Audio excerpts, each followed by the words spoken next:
From Hollywood, it's time now for... Johnny Dollar. Don Taylor, what do we do about Doris McLean? Find out if she's telling the truth about being legally dead and having her husband collect her insurance, Don? No, Johnny. I mean right now. You can't press any charges against her or him until we get some facts. Well, she gave us a statement admitting everything. Can't we file charges on that? I'd rather not. Huh? Why? Oh, just a feeling. Call it a hunch if you like. Now, wait a minute. Don, I don't think she's told us the truth.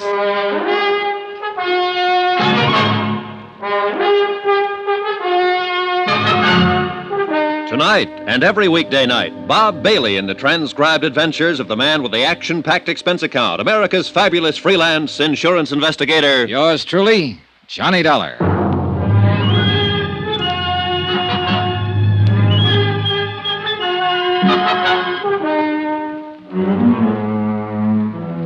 Expense account submitted by Special Investigator Johnny Dollar to Tri-State Insurance Underwriters International Building, Hartford, Connecticut.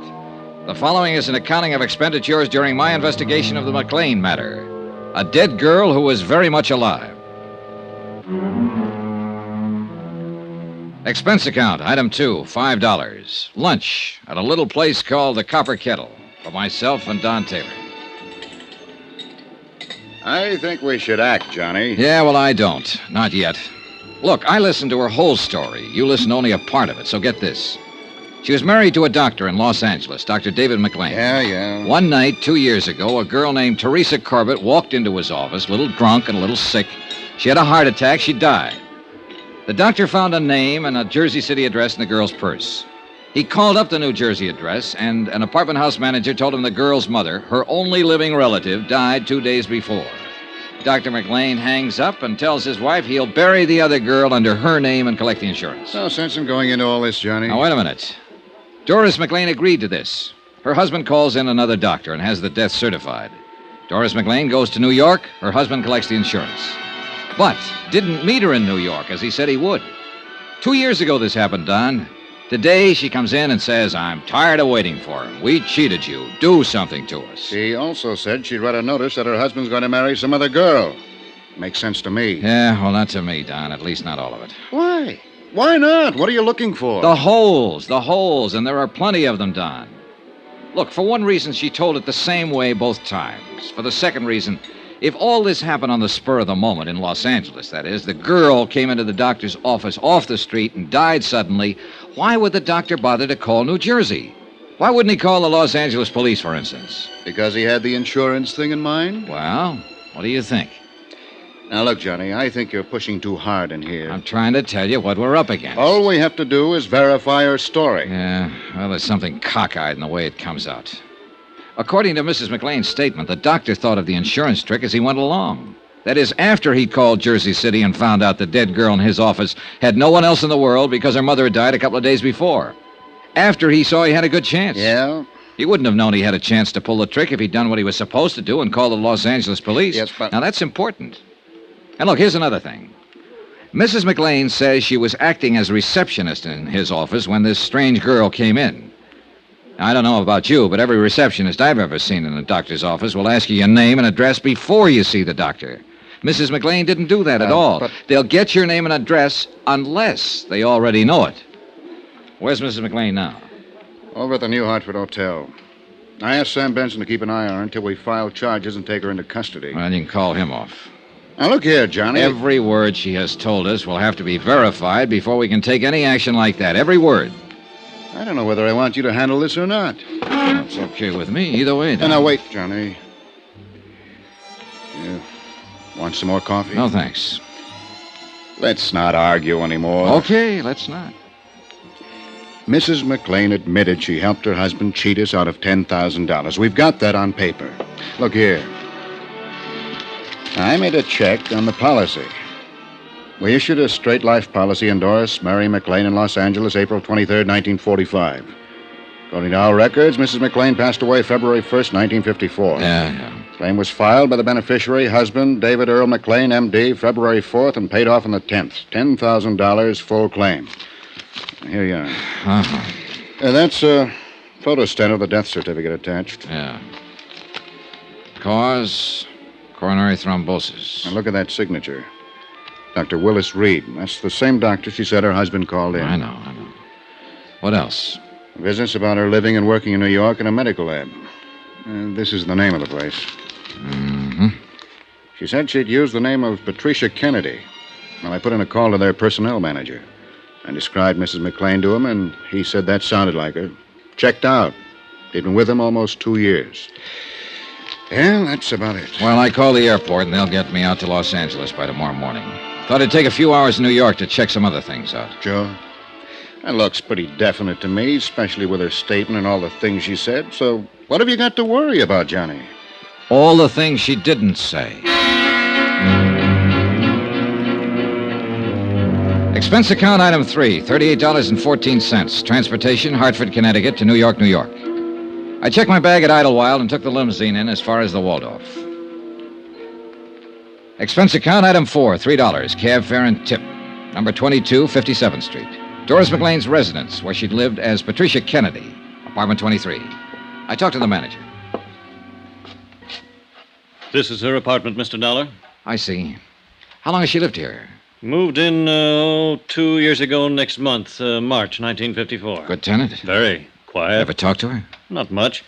Christmas time, we had a drink together down in my apartment with my wife. First time I knew she worked in a medical laboratory. Mm-hmm. Does she have any friends in the building that I could talk to? Not that I know about. She keeps to herself, minds her own business. May I ask where she is now? In Hartford, Connecticut, at the New Hartford Hotel, if you want to talk to her about anything. I might want to talk to her about you. So? You knock on my door and say you're an insurance investigator and you want to look at her apartment. I saw your credentials and all that, but I don't know about you now. She asked me to investigate a matter. This is part of the investigation. Well, if you feel any better, why don't you telephone her long distance, tell her I'm here. I'll pay the charges. Oh, that's okay. Do you mind if I look around? I'll have to stay with you, Mr. Dollar.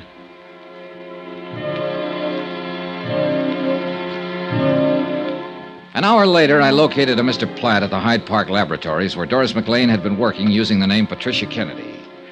His answers concerning her conduct, habits, and attitude were identical with those of the apartment house manager. I talked to 3 people who had been working with her in the lab. Same result. Expense account item 5, $2.25. Long-distance phone call to Don Taylor in Hartford. Yeah? What'd you find out, Johnny? All clear here. Her story checks out about living in New York. I talked to the coroner's office in Jersey City. Oh? According to their records, a Constance May Corbett, age 61, died there January 27th, 1954. Body unclaimed. County buried her. Coroner's office unable to locate the next of kin, a daughter, Teresa Mary Corbett, believed living in Los Angeles. Well? Well, what do you want me to say? Coincidence or not, this part of it all checks out. Yeah, I'll admit that. Thank you. You're welcome.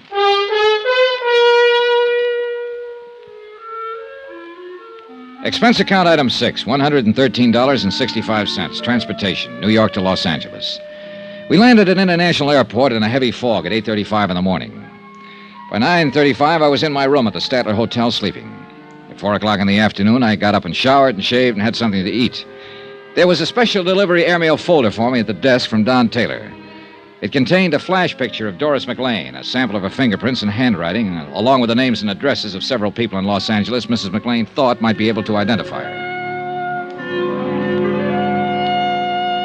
Expense account item 7, $50. Deposit on a rented car to get around Los Angeles. The first 3 addresses furnished by Mrs. McLean were blanks. No one home or whoever had been there had moved a long time ago. It was beginning to get dark by the time I got to the 4th one, an address on Berendo Street in Hollywood.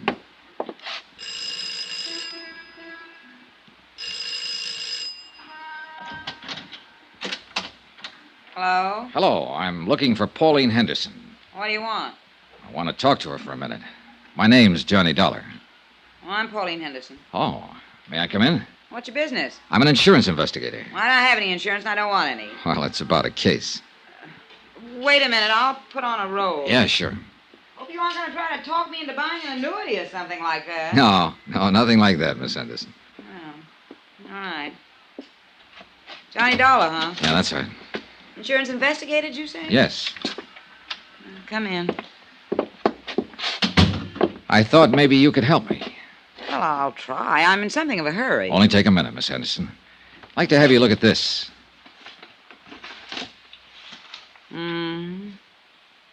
Have you ever seen the woman in that picture before, Miss Henderson? She looks terribly familiar. Is the light all right? Yeah, I can see it.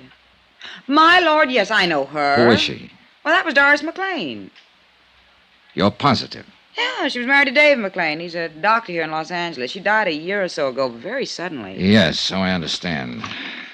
How well did you know Mrs. McLean, Miss Henderson? Oh, we were friends. I mean, we worked together in a medical lab here before she married Dave. How long did you know her? 5 or 6 years. What is all this? Just wanted to make sure this was Mrs. McLean. Pictures of her, all right. Yes. You know, I don't think you've been exactly telling me the truth. Well, I just had your name on a list, Miss Henderson. I was told that you might be able to recognize a picture of Doris McLean if you saw one. Who told you that? I'd rather not say. Nice. So mysterious. Well, I don't mean to be. You look nice enough. Is that all you want to know? Yes. Well, one more thing. When did you hear about Mrs. McLean's death? The day after it happened. I read about it in the paper. It was quite a shock. Doris was always so healthy. How did Dr. McLean take it? What? How did her husband take her death? Looking at a picture and saying yes and no is one thing. I wish you'd tell me what this is all about. Let's say I wanted to make sure this was Doris McLean, and I wanted to make sure she died 2 years ago. If I'm any authority, you can be sure of it. How about the other part? Dave McLean? Yeah. Well, you got over it, I suppose. Don't you know? Well, I haven't seen him since the funeral. What's your name again? Johnny Dollar. Where do you live? Hartford, Connecticut. I'm at the Statler Hotel here right now. Why? It just occurred to me. If you wanted someone to look at the picture and identify it, you'd go to Dave McLean and ask him. After all, he was married to her. You'd go to him. I would. Yeah. You go to him before anybody else. I think I'll call him and tell him about you. What do you think of that? That's all right with me, Miss Henderson. Expense account item 8, $3.15. Long distance phone call, Los Angeles to Hartford. Don Taylor. Hi, Johnny Dollar. Doris McLean still at the New Hartford Hotel? Yeah, why? Better call your private eye pal, Sam Benson, and tell him to keep an eye on her 24 hours a day. Huh? What are you talking about? The cat's getting out of the bag here. What? I could be wrong, Don. But if I'm right, somebody might want to kill her.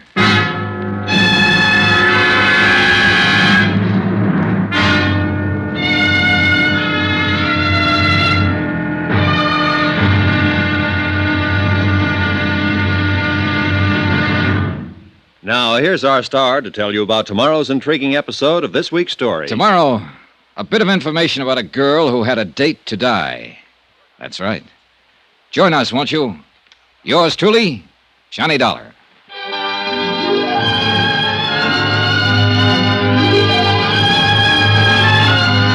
Yours truly, Johnny Dollar, starring Bob Bailey, is transcribed in Hollywood. Written by John Dawson, it is produced and directed by Jack Johnstone. Be sure to join us tomorrow night, same time and station, for the next exciting episode of Yours truly, Johnny Dollar. Roy Rowan speaking.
From Hollywood, it's time now for... Johnny Dollar. Mr. Dollar, my name is Parley Barron. I'm calling from Hollywood. Hollywood? What insurance company, Mr. Barron? None.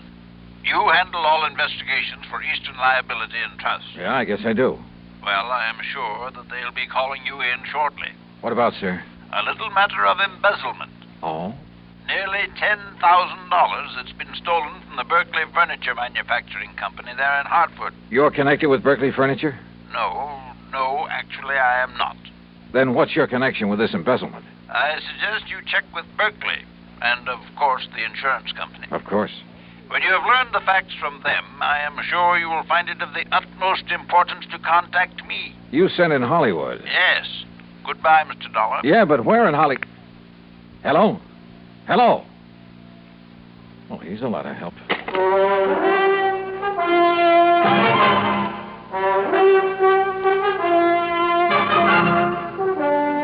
Bob Bailey in the exciting adventures of the man with the action-packed expense account. America's fabulous freelance insurance investigator. Yours truly, Johnny Dollar.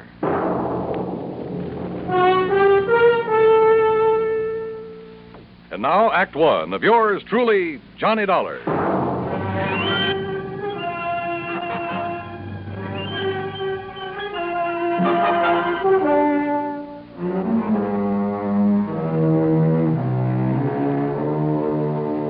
Expense account submitted by Special Investigator Johnny Dollar to the Eastern Liability and Trust Company Home Office, Hartford, Connecticut. Following is an account of expenses incurred during my investigation of the Hollywood mystery matter. Expense account item 1, 10 cents for a phone call to Hal Speidel, who's my regular contact at Eastern Liability and Trust. Well, hi, Johnny. Nice to talk to you again. Yeah, nice to talk to you, Hal. Listen, have you received a report of loss from the Berkeley Furniture Manufacturing Company? Well, they're a client of ours, but no. What makes you ask a thing like that? A phone call I just got. They called you direct? Well, somebody did. A man by the name of Polly. Wait a second. Yes, Miss Turner. Who? Hold everything, Johnny. I'm holding. Hey, what did you say? When? We'll find out how much. Johnny. Yeah? You've got an assignment, boy, and it's Berkeley Furniture Manufacturing Company. Embezzlement? Yes. 10,000? But how you found out about it? Listen, they just found out about it themselves, so get on over there and see what goes, will you? Hal, will do.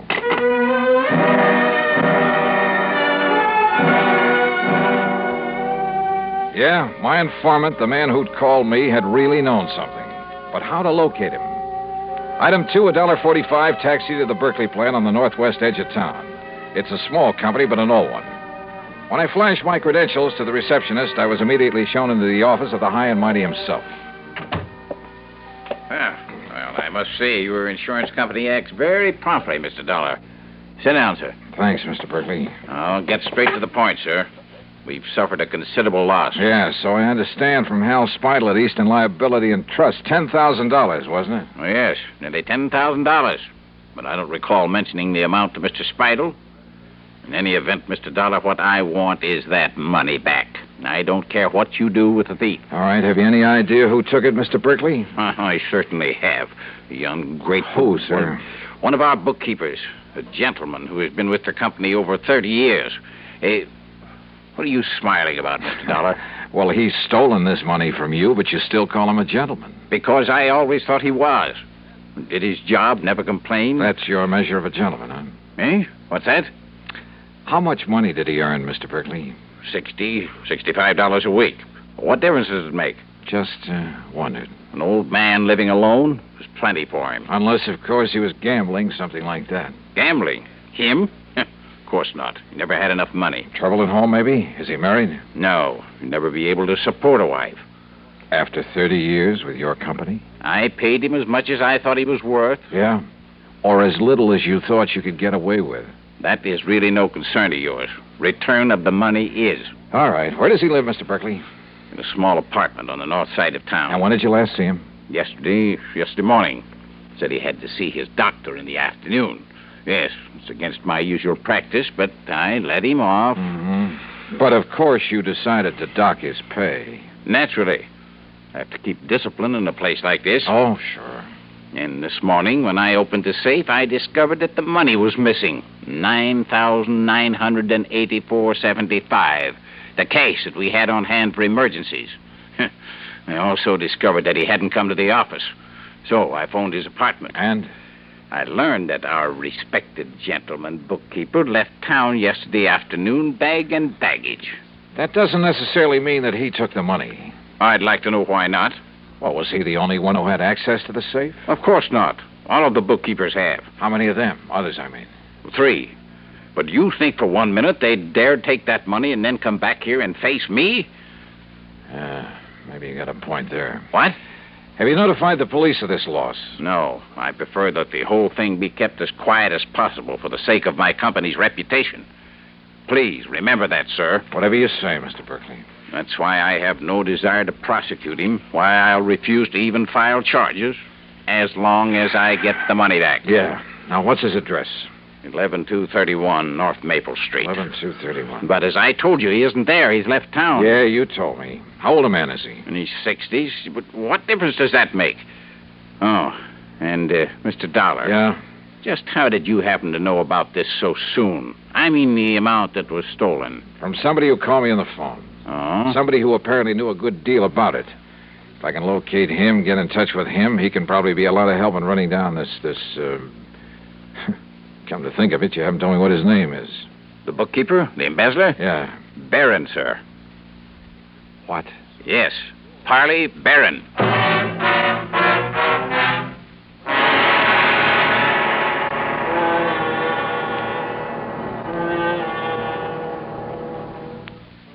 Act 2 of yours truly, Johnny Dollar, in a moment. And now, Act 2 of yours truly, Johnny Dollar, and the Hollywood Mystery Matter.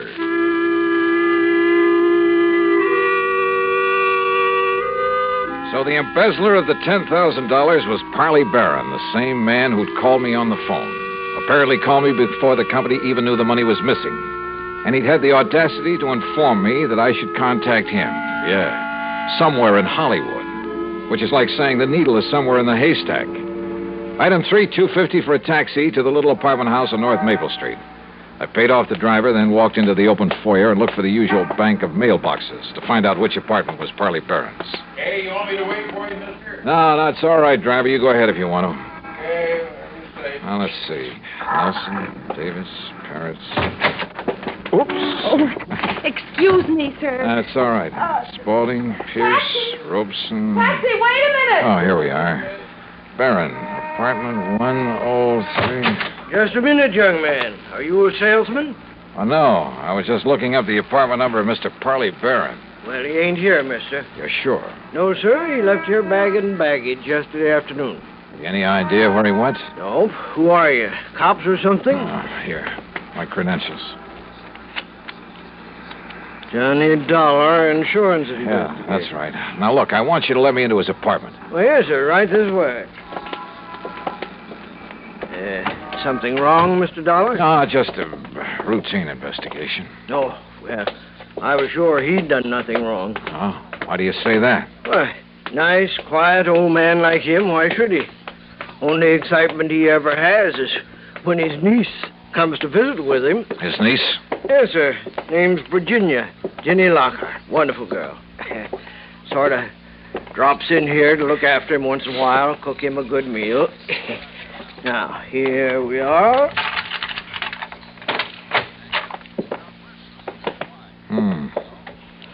Well, it sure looks like he left in a hurry.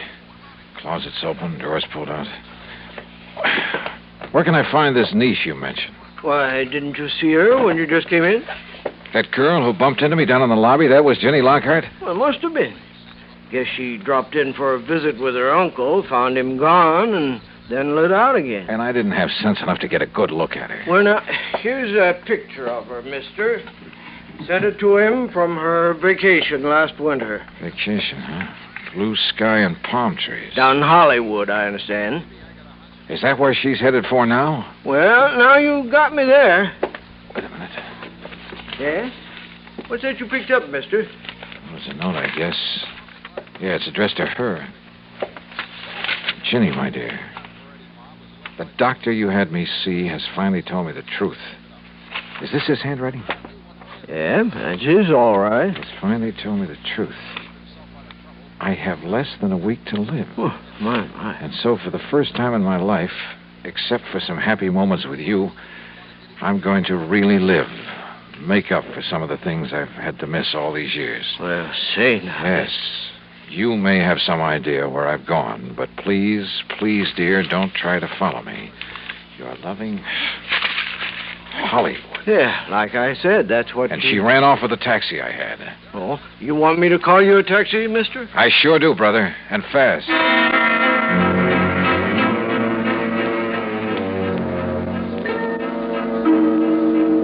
Item 4, $7.50 for a trip to the airport that should have got the cabbie locked up for life. We ran every stoplight along the way. So what happened? I got there just in time to see a plane taking off. And the man at the ticket counter politely informed me that Virginia Lockhart was among the passengers headed for New York. And where would she go from there? Hollywood. I'd bet my last nickel on it. Yeah, and she could lead me to the man I was after. I checked the schedules of all the airlines leaving New York. If I took the next plane out of Hartford, I could barely make a flight out of New York to the West Coast. In other words, Hollywood. Item 5, $162.80 for a through ticket. When we arrived in New York, where I had only seconds to change planes, I was the first one off. And then I saw her. She was boarding a plane from another ramp. By breaking a couple of records for the 100-yard dash and bulling my way through the gate, I managed to climb aboard just as the doors were being closed. A quick flash at my credentials kept the stewardess from throwing me off, and in a couple of minutes we were airborne.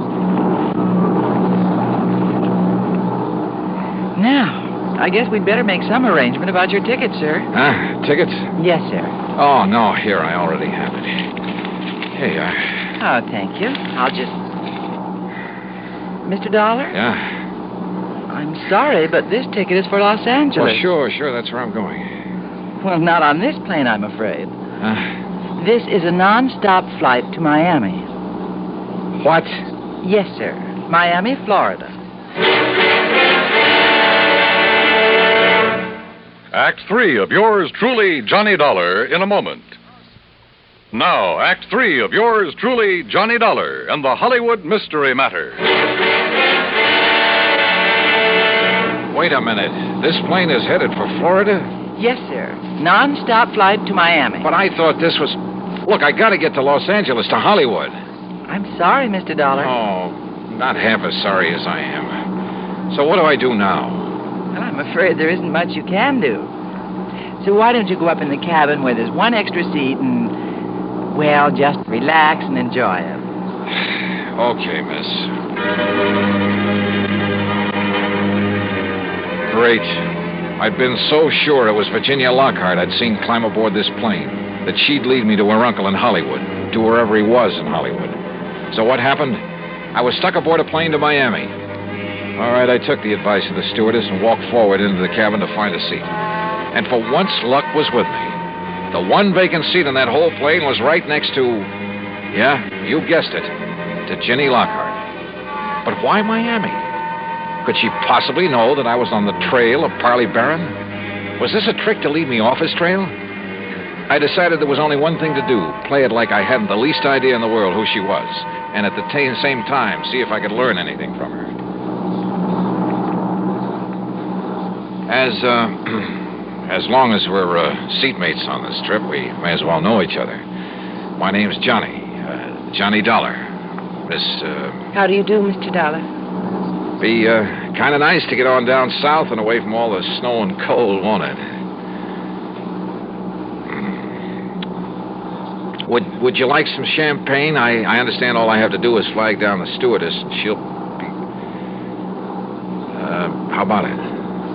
No, thank you. Well, excuse me for saying so, but you look worried about something. I'm sure it wouldn't interest you. No, maybe not. But, sometimes it does a lot of good to cry on somebody's shoulder, and since we'll probably never see each other again after this trip, and, well, I have a good broad shoulder. Thank you, but it's not necessary. Oh, sorry, I didn't mean to.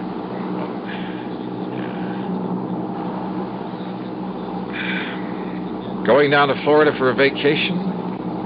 No. I'm going to Florida to try to save somebody's life. Oh? But I'd rather not talk about it. And she didn't. Or did she talk about anything else during the rest of the flight? As we came into Miami, I decided the only thing I could do was transfer to a plane for Los Angeles and hope for the best. But she was my only real lead to Parley Barron. And if I left her here and went on to Hollywood. So I changed my mind. I decided to stay with her. Item 6, $9 even for a taxi that followed hers out of Miami Airport, then headed north. And where do we end up? Hollywood. Hollywood, Florida. Hollywood by the sea. And the Diplomat Hotel. I watched her make inquiries at the desk, heard the clerk tell her room 716. I managed to get an elevator before she did. By the time she reached the door of 716 and raised her hand to knock, I was standing right beside her. Mr. Johnny Dollar, what are you doing here? I've been following you, Ginny, Why? to find your uncle, Parley Barron, who stole $10,000 from the company he was working for. He what? Yeah. And unless I'm all wet, this is the door to his suite. You say he stole... I found the he note stole- he'd written to you, Ginny, back at his apartment in Hartford. Mr. Dollar, Johnny... Yeah, and it all ties up, including his phone call to me. It was to make me think he was headed for Hollywood, California, to throw me off, give him time. Please listen to me. He said that for once in his life, for the few remaining days of it, he was really going to live it up. So he came here, to the Hollywood that you told him about. Came here for one last desperate, glorious fling. Listen, that's what he thought. But don't you see... And the more I've thought about it, thought about that crummy, penny-pinching outfit that he worked for 30 miserable years, the more I hated this assignment. Hated the thought of having to deprive that poor old man of this one last chance to get some fun out of life. Because all I know about him is that he's a decent sort who's been taken advantage of. He's a wonderful man. And he's been a good man all his life. Jenny, don't you see? Unless I get him, return the $10,000 to his firm. Johnny, listen. He can't have spent $10,000, and I'll make up the rest. Sorry, Jenny. You're not the police. You're not the law. But I have a job to do. Does that dirty old company want the money? Or does it want him? Johnny? For the sake of my company's reputation, that's why I have no desire to prosecute him. Why I refuse to even file charges, as long as I get the money back. Johnny, if I give you enough to take the $10,000 back to them? Okay. Okay, Jenny, it's a deal. Oh, thank you. I'm awfully glad. And because of something else, Johnny. Oh? The reason why I was looking for him. What do you mean? The new doctor I'd had him go to a couple of weeks ago, my doctor. He gave him a lot of tests. Then Uncle went back to see him yesterday afternoon. Yes, I understand. It was to find out the result of the tests, and the doctor told him wrong.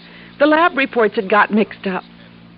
You mean that he isn't going to die? No. And the doctor tried to call him, but couldn't reach him, so he called me. That's why I went to his apartment. But he'd left, so I came down here to try to find him. I tried to tell you, Johnny, because... Well, don't you see he's going to be all right? Well, then, Jenny, I guess that leaves only one more thing to be done. What, Johnny? Tell him the good news.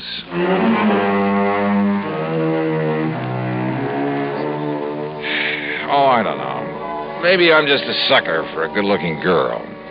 And maybe this makes me an accessory to the crime. But you know something? And you can blame it on the holiday season, anything you like. I don't care. Expense account total, including the trip back to Hartford. Well, a happy new year to you, too. Yours truly, Johnny Dollar.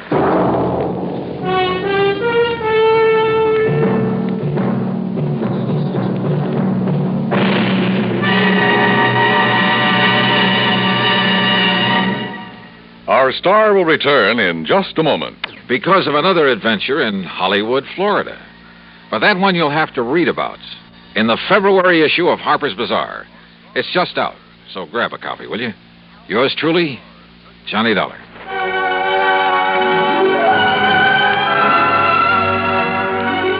Yours truly, Johnny Dollar, starring Bob Bailey, originates in Hollywood and is written, produced, and directed by Jack Johnstone. Heard in our cast were Virginia Gregg, Gene Tatum, Parley Bear, Forrest Lewis, Junius Matthews, and Frank Gerstle. Be sure to join us next week, same time and station, for another exciting story of yours truly, Johnny Dollar. This is Dan Cubberly speaking. Gunsmoke rises today on the CBS Radio Network.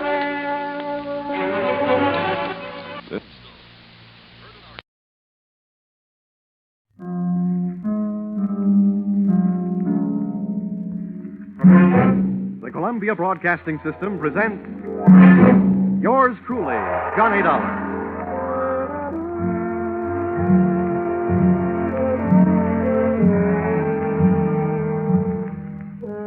The next half hour has its baggage packed to take a trip with America's fabulous freelance insurance investigator, Johnny Dollar. At insurance investigation, he is just an expert.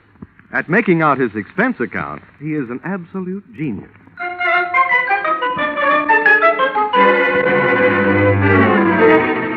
Expense account submitted by Special Investigator Johnny Dollar to Home Office, Nutmeg State Casualty and Bonding Company, Hartford, Connecticut. The following is an accounting of my expenditures during investigation of series of accidents affecting your policyholder, the Funfair and Weatherly Carnival shows, or how I went for a spin on a case we might refer to as Murder is a Merry-Go-Round. Expense account item 1, 25 cents. Purchase of billboard, theatrical magazine to check the route of Funfair and Weatherly Carnival shows. Expense account item 2, $68. Air and train fares to Talladega, Alabama.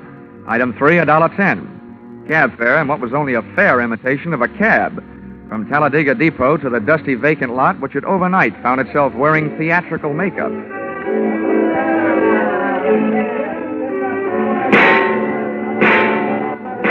Brightly as the hot sun beat down on the midway, it couldn't help the layout of canvas and slats from looking beat up. A perspiring mechanic shot sparks of profanity back at an obstinate motor as he tried to get it to roll the giant hoop of a Ferris wheel. I asked him what he knew about the accident of a week before when a car dropped off the same Ferris wheel, badly injuring 3. He was charming. Listen, pretty boy, don't go getting nosy around here. The Joe in charge of the electric scooter concession was just as sweet. On the subject of how come one of his scooters blew up a few nights back, sending a citizen to the hospital, he just didn't feel like talking. If you ain't a cop, start moving. If you are, where's your warrant? I was just asking the pilot of the giant airplane spin who he thought might have cut the cables the night one of his wallboard gliders took off across the carnival crowd, crashing and busting up a few more customers, when I got a canvassman's version of a sharp answer. A tent stake right behind my ear.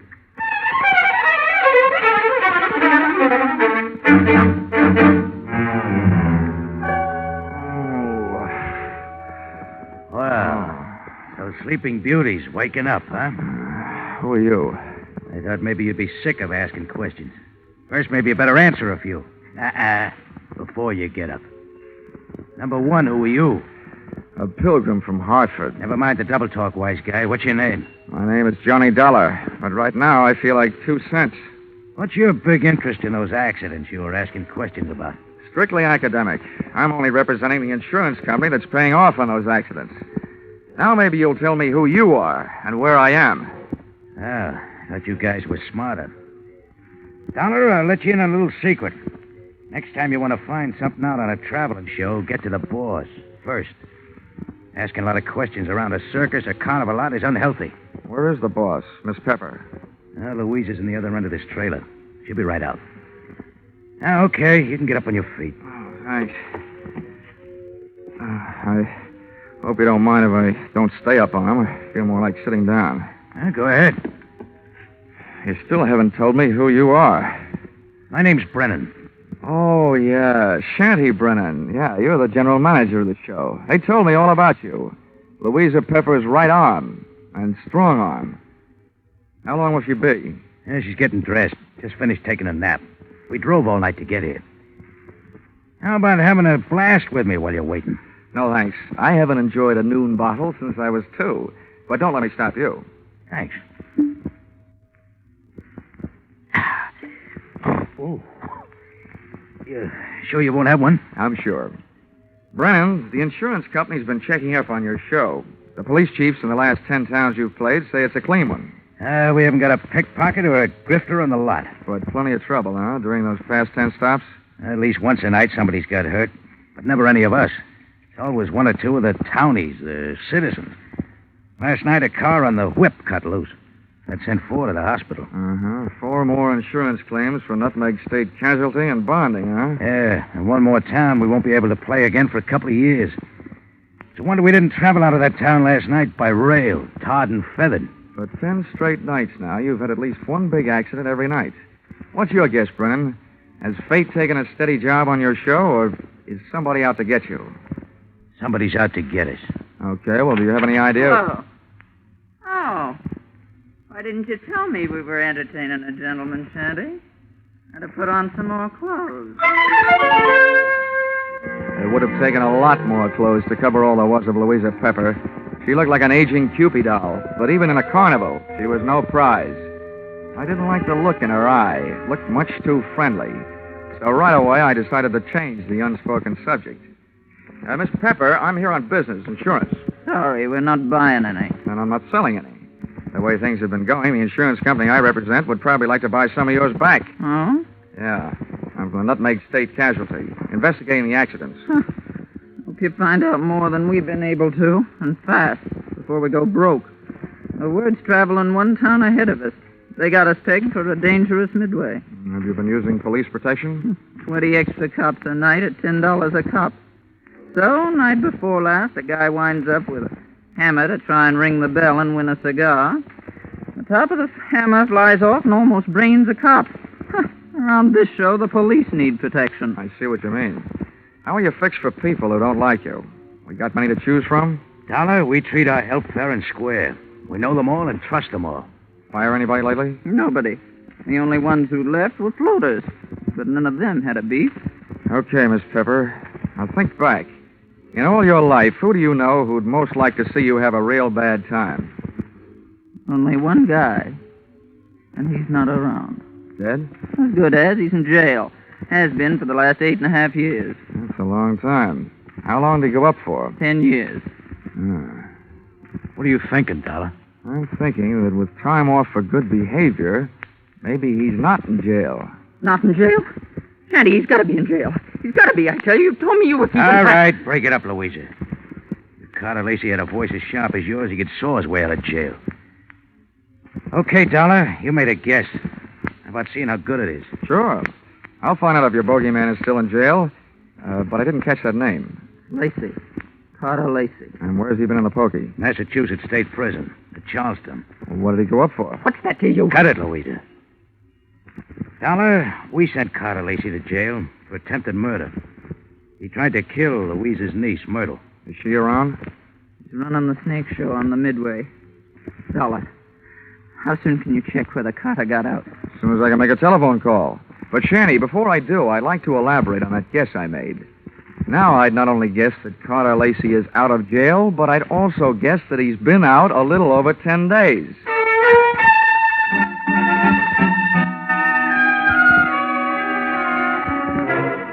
Expense account, item 4, $3. Telephone call to Massachusetts State Prison, confirming both of my guesses. Carter Lacey had checked out of the Bay State's Hotel Greystone for bad boys 2 weeks previously. Item 5, $32. Telephone calls to various hotels in the last 10 towns the Fun Fair and Weatherly Carnival shows had played. Item 6, 10 cents. 2 nickels spent calling 2 hotels right here in Talladega. Then I dropped 1 more nickel in the telephone. Got the lucky number? Yes, sir. We do have a Mr. Carter Lacey registered. Room 312. Shall I? Oh. And hit the jackpot. Expense account item 7, 65 cents. Cab fare to Sunshine Hotel. Tip the driver, $1. From the lobby, I call room 312. He invited me up. I invited him down. I knew I'd feel better talking to Carter Lacey with a lot of people around. They'd make nice witnesses if he suddenly got homesick for prison life and used me as his ticket back. I waited in the coffee shop. The waitress brought me a cup of coffee, and my palate went to work refereeing a one-sided bout between the strong Java and the weak cream. Hello. Dollar? All right. Sit down. Thanks.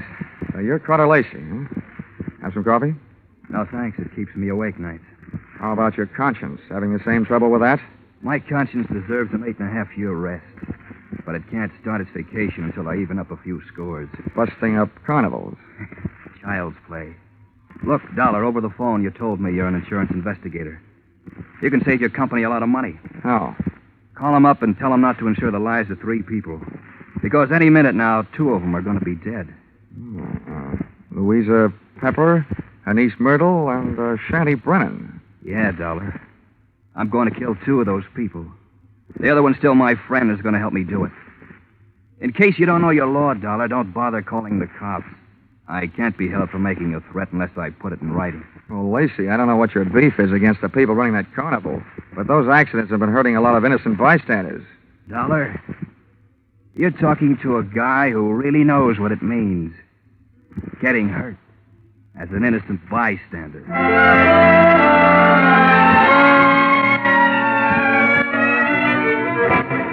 Expense account, item 8, $25. Retainer to local detective agency hiring shadow for Mr. Carter Lacey. Explanation, an ounce of crime prevention is worth a ton of trials. Item 9, $1.20. Cab fare back for the evening's festivities at the Fun Fair and Weatherly Carnival, which was rapidly becoming more and more of a thrill show.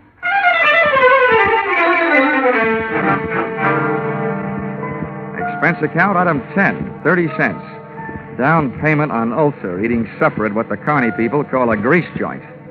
I made my way among the trailers that were lined up behind the midway, and as I looked for the one housing Louisa Pepper's snake-charming niece Myrtle, the burning sensation around my heart wasn't all caused by the hot dogs I'd just eaten.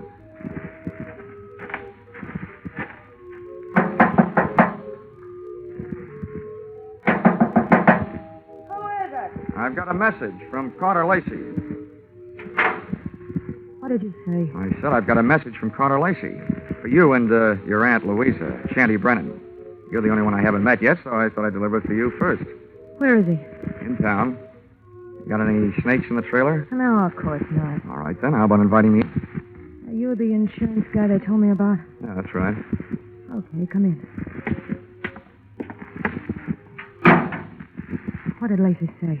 He said that he's going to kill 2 of the 3 of you. Which 2? Didn't he say? No, he didn't. He just said that 2 of you are going to get it. And that his one friend among you, the remaining one, is going to help him do it. He'll do it. He hates us. I know he'll kill us. You say Louisa and Shanty don't know yet? No, they don't. You're the first to know. Well, then wait here. I'll run tell him. I'll stop back here before I go into the tent to do my next show. Grab yourself a drink. I'll be right back. But she wasn't right back, and it's just as well she wasn't. She might have interrupted me while taking a sightseeing trip through the drawers in the trailer's built-in bureau. The piles of silky nothings that give gals that certain something didn't tell me anything I hadn't known about women before. But a little black book stashed among them did. I needn't have rushed my search, though, because Myrtle Pepper was still gone after 10 minutes. That's about the time I headed back to her Aunt Louisa's trailer, pulled open the door, and walked in. You scared me, Dollar, barging in like that. Mr. Dollar, I told you I'd be right back. Did Myrtle here deliver Mr. Lacey's little love letters? Yes, the fool. He always was a fool. He can't kill us. You mean it's against the law? I mean, it's impossible, that's all. Look, Miss Pepper, you and your niece here are both plenty scared. While you're out shaking those cooch dancers you got working over on the midway. Myrtle, have you told Shanty about Lacey's threat? Yeah, I met him on the way over here. Asked him if he'd feed my snakes before showtime. They're dangerous to work with if they're hungry. Yeah, I told him. He said he'd join us here. What did he say when you told him? He said if Lacey had one of us helping him, then the 3 of us had better stick together so we could at least watch each other. Smart man. He had a good idea. I see the 3 of you had better stick close to each other, beginning right now. Come on. Where are we going? Over to the snake tent. And when we get there, Myrtle, you'll be the only one of us who'll be among friends. The 3 of us left Louisa's trailer. We walked past the back of the shooting gallery concession right in the front of it. And along the back of the line of canvas shanties. We stopped at one. Myrtle pulled back the canvas flap, and I stepped in ready for anything. With the ladies not far behind me, I edged slowly over to the square red board fence set up in the center of the tent. There were danger signs splashed in white paint along the outside walls of the pit. I clenched my teeth and looked down through the wire mesh top at a slithering tangle of writhing, angry reptiles. And there, lying among them with a vicious red welt splashing his forehead, was Shanty Brennan. He was feeding the snakes, all right.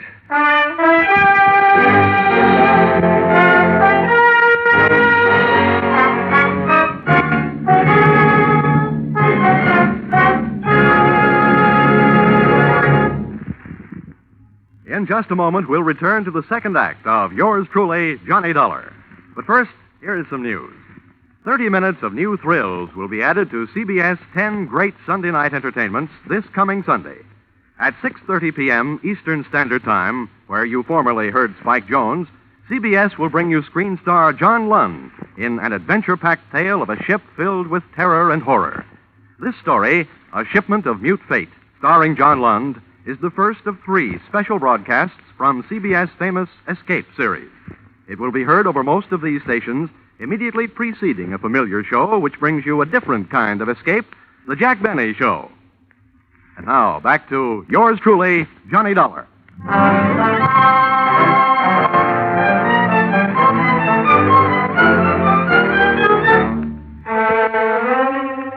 I'd just seen a murder mystery where the actors had been hissing instead of the audience. The lead character in that snake pit wasn't going to win any Academy Award. The scene of the crime was no place for a man, let alone a woman, so I herded Auntie Louisa and her niece Myrtle out of the tent and back into the trailer. Oh, poor Jetty. How horrible. Yes, I was wrong, Dollar, when I said Carter Lacey couldn't do it. What's going to happen to us? According to what Lacey told me, Myrtle, what's supposed to happen is only going to happen to one of you. What do you mean? Well, he claims that one of you was in this with him, and that one knows she's safe. This may turn out to be an acting contest between you two. What's that crack supposed to mean? Well, the one who's safe wouldn't want anybody to know she feels safe, huh? Oh. I wish I had learned to cry. Louisa, you don't think it's me? Well, I know it ain't me. Oh, ladies, how about observing a moment of silence in memory of the deceased while I give you a few instructions? Okay. Have you got a gun in here, Louisa? Yes, and a license to carry it. Good. Where is it? The gun, not license. I won't give it to you. Well, if you don't, people might get to thinking that you're Carter Lacey's girlfriend and accomplice. Anyway, I don't want the gun to take with me. I want to leave it here. Where is it? In that drawer right over there. Which end of the drawer? What's the matter with you, blind? You'll see it. I'm not turning my back on you. Which end? You'd make a lousy trapeze out of Dollar. You don't take any chances. This end, toward me. Thanks.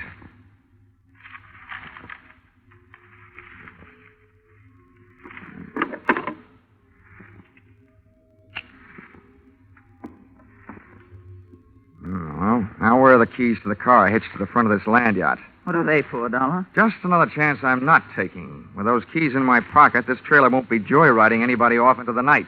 Where are they? I'll get them for you. Wait a minute, Myrtle. How come you know where Louisa's keys were? Yeah, Myrtle. How come? Because, well, they're laying right there in plain sight. Oh. Thanks. Now I'm going out and call the police. Louisa, I want you to get into that chair down at the other end of the trailer. Okay, General. You got the gun. And you, Myrtle, get on that bunk down at the other end.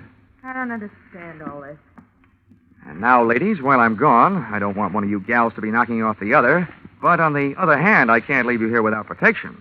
So I'm leaving the gun right here on this table in the middle of the trailer. And if Carter Lacey comes knocking at your door, you can have yourselves a race for the gun.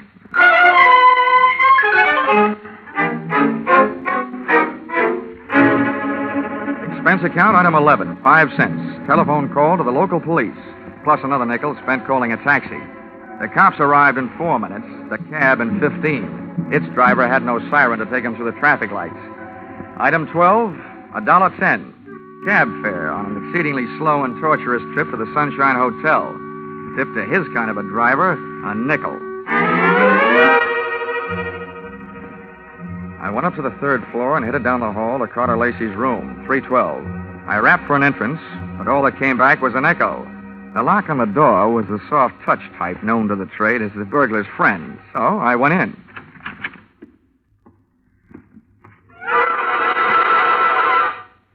Stars fell in Alabama? Oh. Stiffs fell in Alabama tonight. Oh, Operator, this is an emergency call. Let me have the Talladega police, will you? Hello? Police department? This is the same guy who just called you from the carnival to report a murder. Yeah, well, you can send in the second team. I've got another one for you over here at the Sunshine Hotel. Room 312. A party's just been strangled. Yes, I'm sure. Lots of bruises and deep-set fingernail marks on the throat. Sure, I know who it is. The name of the deceased is Myrtle Pepper. Myrtle Pepper certainly has been a fast worker. She not only had beat me down to the hotel, she'd managed to get herself killed in the bargain. I dusted the room for information, which was obviously more than the floor mate had done for dirt, and came up with a kind of an eye-opener you don't drink. A pint-sized surprise in the form of some old newspaper clippings and Carter Lacey's prison release form. And what let him out let me in on something. I got out of the room into the elevator, and when I hit the lobby wondering where to start looking for him, I found him sitting there looking at me. Hi. Well, you want to talk, Lacey? I don't want to. But if you want to try and make me, what's the matter with right here? Okay. I supplied you with an alibi today. I don't see him in the lobby. That detective? He had stomach trouble. He got kicked in it. You can reach him at the city hospital. You know, in prison, I was a trustee. I get out, nobody trusts me. Oh, with that forecast you gave me this morning, what else? Forecast? Yeah.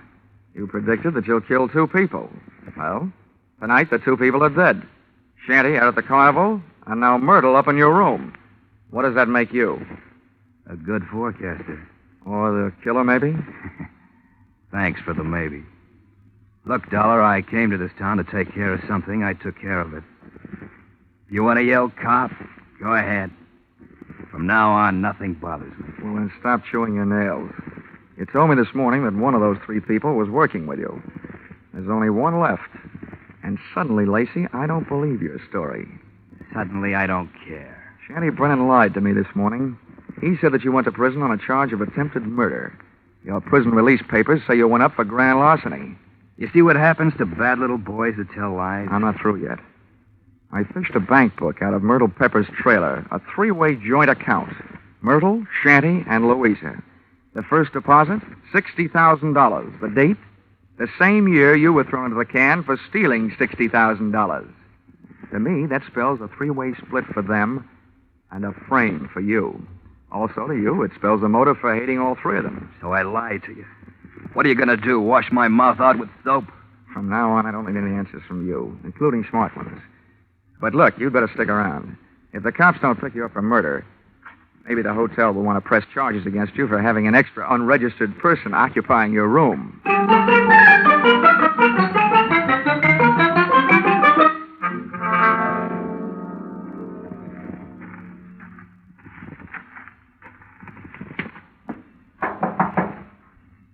Who is it? Johnny Dollar. Oh, wait a minute. Where's Carter? They arrested him? Tell me, did he escape? He's at the hotel, and the cops are on their way down there right now. I hope he's more talkative with them than he was with me. You talked to him? Yeah, I had a long, one-sided conversation with him. There's one thing I still can't quite figure out. Whether he really intended to kill Shanty and Myrtle or not. Myrtle? Yeah, strangled. Myrtle. Oh, poor little angel. Of course he meant to kill him. He hated him. He hated us all. Well, you can hardly blame a fellow for being annoyed, framed on a grand larceny trap by 3 old chums. But you've got the wrong idea, Louisa. What I meant was, did he ever really intend to kill them himself? Or did he just intend to set off the greatest chain reaction since the atom bomb, and just sit back and watch the 3 of you try to beat each other to it? Well, that's crazy talk. Yeah, like a fox, maybe. He made his threat to me knowing I'd carry it back to you. I say you because you're the only one left. You see, he set himself up as a patsy. He'd been framed by you once before. To me, it looks like Carter Lacey learned a few things about wrong people during that 8-year stretch. Namely, that they never trust each other. You're absolutely nuts, Dollar. I think you'd better get out of here. Go peddle your insurance. The cops will take care of Mr. Lacey. I don't think they will, Louisa. Why not? Myrtle was strangled.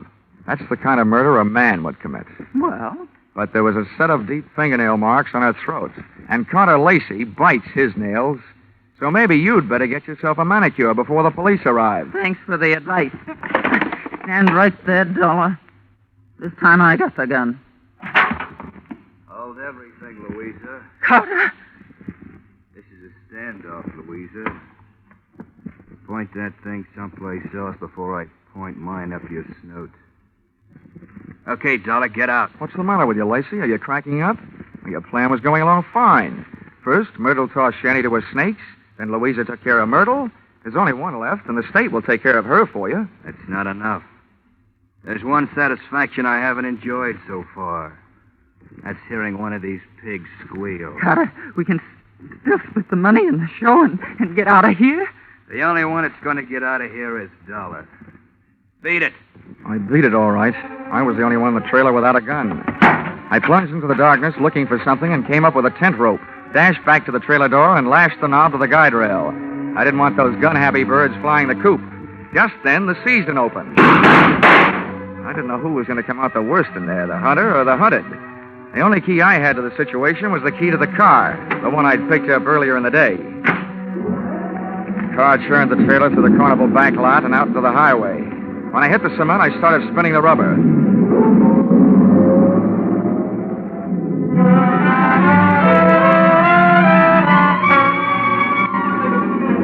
Just as we hit the streets of the sleeping city, things woke up.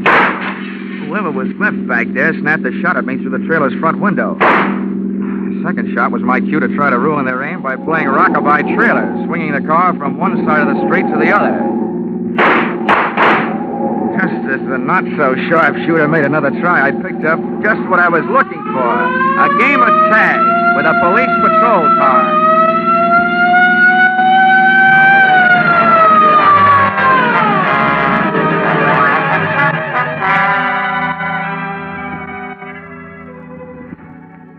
Expense account, item 13, 15 cents, bicarbonate of soda. Those Midway hot dogs I'd had for supper were no thoroughbreds. Item 14, $35, cigars for night shift. Talladega police, for whom I had started things smoking. Item 15, $3, hotel bill. Oh, but never let it be said that I ever turned in a measly $3 hotel bill for myself. This was to check out of the Sunshine Hotel, the man who had checked out in the trailer at the hands of Louisa Pepper.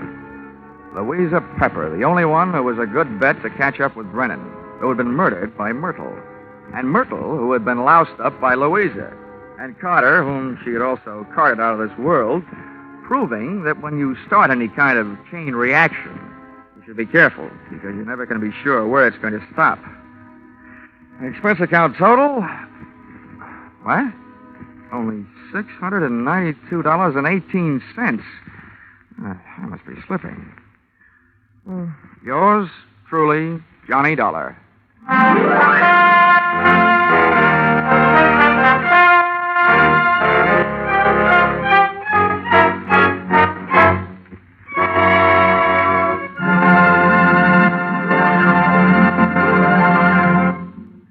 The madman of music is moving.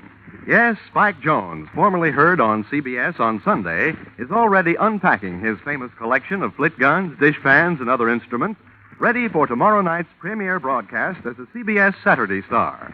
Hear the Spike Jones Show on most of these same stations tomorrow night at 7 o'clock Eastern Standard Time, when it joins Vaughn Monroe, Gene Autry, Gangbusters, and Sing It Again as a regular Saturday night CBS feature.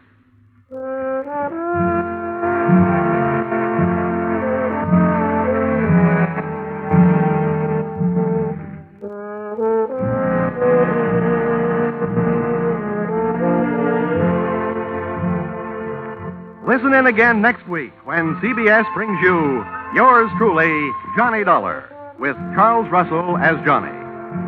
Yours Truly, Johnny Dollar is written by Paul Dudley and Gil Dowd, with music by Mark Warnow, and is produced and directed by Richard Sandville for CBS, the Columbia Broadcasting System.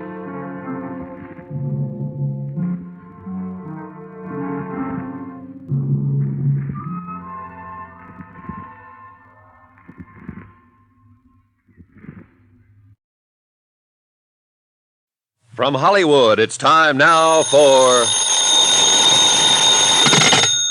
Johnny Dollar. You're there. Sure, I'm here. What? I mean, at your hotel. Is this Susan? That's right. Why aren't you out there, Mr. Dollar? Out where? On the old boulder cutoff. If I'm supposed to meet you there in 15 minutes, you're going to have Wait a minute. What the devil is this all about? Where'd you get any idea I was supposed to meet you? From your friend.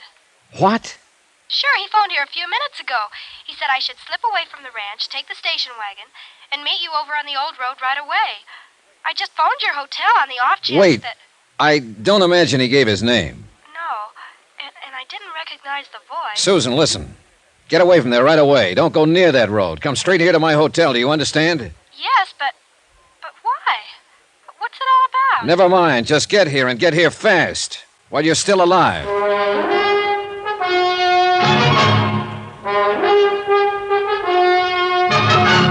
Tonight and every weekday night, Bob Bailey in the transcribed adventures of the man with the action-packed expense account, America's fabulous freelance insurance investigator. Yours truly, Johnny Dollar.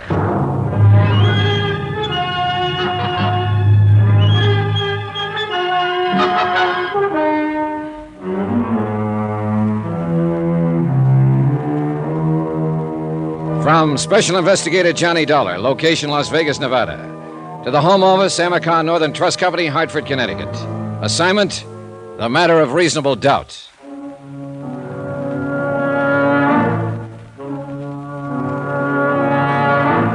It was only 9:30 p.m., less than 2 hours since I'd thrown my rock into the pool to stir up the fish.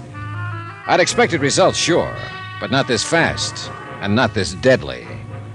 I'd picked a gambling casino owner named Deuce McCoy as my broadcaster, and I'd let him know who I was, why I was here, and what I was going to do. Apparently, the news had gone out fast. But I couldn't figure this move. Even with young Susan out of the way, they still couldn't get their hands on her grandmother's estate. It didn't make sense. At least, not right then. One thing, though, that I was sure of. If Susan Gramley had driven out that deserted road alone, she'd have never come back. Not alive. Who is it? It's me, Mr. Dollar. All right, just a second. Well, come on in, Susan. Thanks. I guess it's I, though. I mean to be correct. I don't care whether it's I or me, just as long as it's you. Say that again? Oh, skip it. You have any trouble? I missed the green light at Fremont and Fifth. Anybody follow you from the ranch? Nope. Who was there when you left? All of them. Uncle Walter and Hilda had just come in. Together. Can you beat it? Well, then it wouldn't have been Walter who phoned you. Oh, not him. He's got a kind of a sneaky undertone. I'd have recognized him right away. And you didn't recognize the voice on the phone? No. He didn't say much, just that he was a friend of yours, and you wanted me to meet you right away, so I said okay, and he hung up. I see. Well, maybe you do, but I don't. Oh, what did you mean when you said, get here while you're still alive? I wish I knew. Look, Susan, that phone call wasn't just a practical joke. Then you do know. I know somebody was trying to get you out on that desert alone tonight, and they weren't trying it just for laughs. You mean they... I mean the luckiest thing you ever did was to pick up that phone and call this hotel. But why, Mr. Dollar? Why would anybody want... That's what I don't know. I don't see what they'd hope to gain by it. They know the trust hasn't been set up yet. Your grandmother's still in control of the property, not you. Look, excuse my ignorance, but I don't think I know what you're talking about. Well, maybe it's time you did, since you seem to be right in the middle of it now. Look, your grandmother decided to set up an insurance trust and convey all her holdings over to you. To me? Gran was going to do that. Jonas Parks at the Flint Rock Bank started proceedings, then got cold feet. He got the idea there was something screwy behind the whole thing. So he wired Hartford, and the trust company sent me out here to investigate. But Gran never said a word. She didn't even mention it. She was scared to death. Afraid Walter and Hilda would find out and block her off, have her declared incompetent, get control of the estate, and leave you clear out in the cold. She thinks a lot of you, Susan. Gran's the most, isn't she? How did she seem when you left? Back on her feet? Oh, better than she's been in months. More relaxed. I guess she's counting on you, Mr. Dollar. Yeah, well, I wish I could be sure she could. Look, that phone call I got, if Uncle Walter and Hilda weren't behind it, then who was? Oh, I don't know.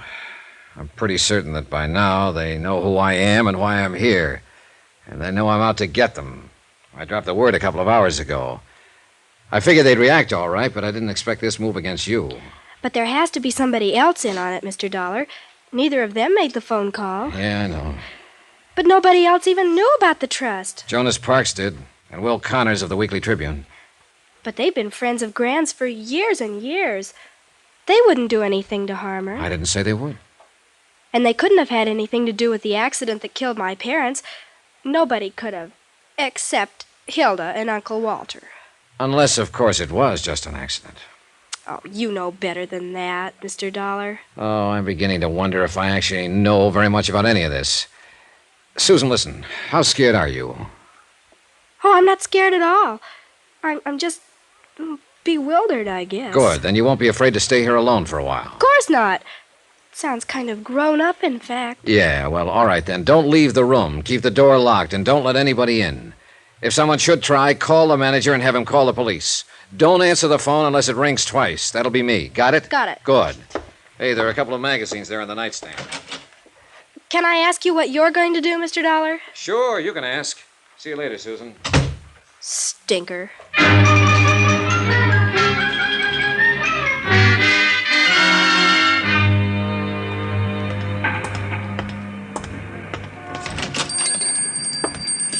Evening, young fella. Kind of hoping you'd drop around. Wasn't sure I'd find you here, Mr. Connors, this time of night. Oh, the paper comes out tomorrow, Mr. Dollar. Oh, sorry, I didn't know. I always stay around late the night before press day, just in case a big story breaks. Sure. Got to be here, you know, to break down the front page and remake the galley and all. Them's technical terms, of course. Oh, I see. Yeah, I was kind of hoping you might have a story for me by now. Maybe that scoop we was talking about? Nope, not yet. Well, I can hold the press until 9:30 a.m. in the morning, but that's the last doggone final 0 hour. And a minute later, come calamity, cataclysm, or high water, the Tribune has got to roll. Yeah, sure. Well, maybe you'll have your scoop before 9:30, Mr. Connors. You mean you're working on a clue? Check. Hot dog. Yep, you said it. You getting close to the denouement? To the what? Denouement. Yeah, that's a technical word. That's when the detective always pounces. Oh, yeah. Well, I'm not about to pounce at the moment, Mr. Connors. Yeah, well, keep your voice down, son. Why? There's nobody else here. You never know on this kind of a case. Well, let's take a chance. All right. I'm game if you are. Good. I've got a couple of questions I'd like to ask you. Shoot, son. You know anything about a gambler named Deuce McCoy? Owns the Lead Balloon Casino over across town? Well, I know who he is, all right. He don't own it, though. He just runs it for a syndicate. Works on a salary, you mean? Salary and percentage, I reckon. He ain't getting rich on it, though. Not the way he lets it get away from him. On what? Just 2 words, son. Women. Hilda Gramley wouldn't be one of them, would she? Well, it's a new one on me if she is. Of course, you live and learn. Yeah, you sure do. Yeah, and be right cozy if something like that was going on. Her husband spends half his time in McCoy's place. Yeah, I know. You figure Deuce McCoy's tied in on this Gramley thing? I don't know. You want to do me a favor, Mr. Connors? Well, just sing it out, young fella, with the scoop. Well, listen, young Susan Gramley is in my room over at the hotel. You don't say so. Well, but Never mind, it's a long story. I hate to have her there alone. So how about going over and babysitting for a while? Sure, I'd be glad to. All right, I'll phone her first so she won't lay you out with an ashtray. And I'll keep in touch with you. If there's a story, you'll get it. Meanwhile, clam up. Right. I'll see you later. Yeah, do you pack a gun, Mr. Dollar? Sometimes. Why? Deuce McCoy does, too. All the time.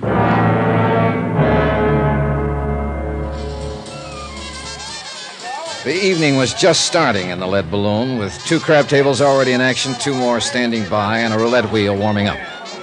No one paid any attention when I walked back through the casino to the office. I waited what I considered a reasonable length of time, then tried the knob. The door was unlocked. Go on, Buster.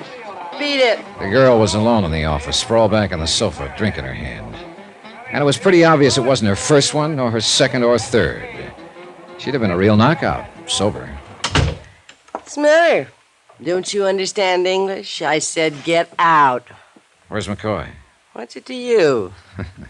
Feeling no pain, huh? Oh, cut it, Buster. Must have been a pretty big pain, though, earlier, if it's taken this much to kill it. Go on and get out of here. What do you think you are to talk like that? Johnny Dollar, who are you? Get away from that desk. If Deuce finds you messing around in here, he'll kill you. Even if I told him I was a close friend of yours? You rat. I'll call one of the boys and get you thrown out of here. Oh, I wouldn't. Might make an awful scandal.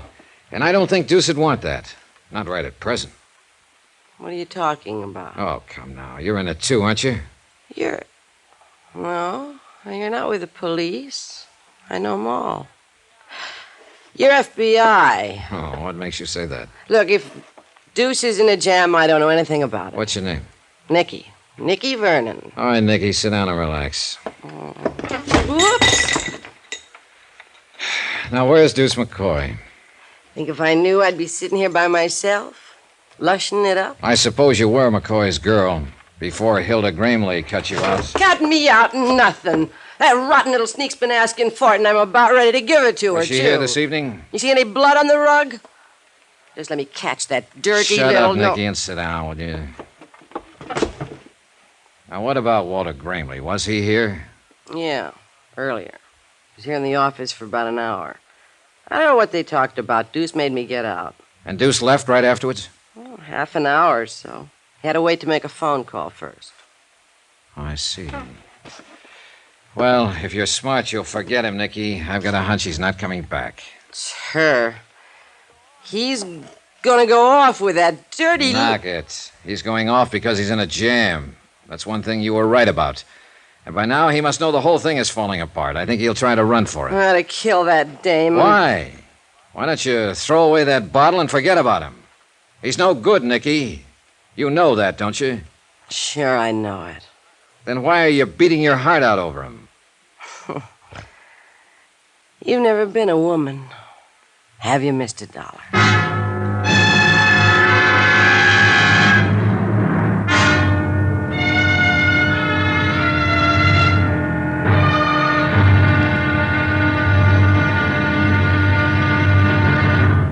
Now, here's our star to tell you about the final intriguing episode of this week's story. Tomorrow, I tag the pitch too late, and a runner gets home. The score?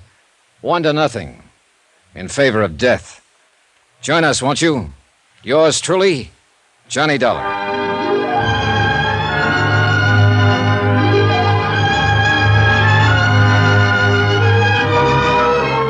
Yours truly, Johnny Dollar, starring Bob Bailey, is transcribed in Hollywood. Written by Les Crutchfield, it is produced and directed by Jack Johnstone. Be sure to join us tomorrow night, same time and station, for the next exciting episode of Yours truly, Johnny Dollar. Roy Rowan speaking.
From Hollywood, it's time now for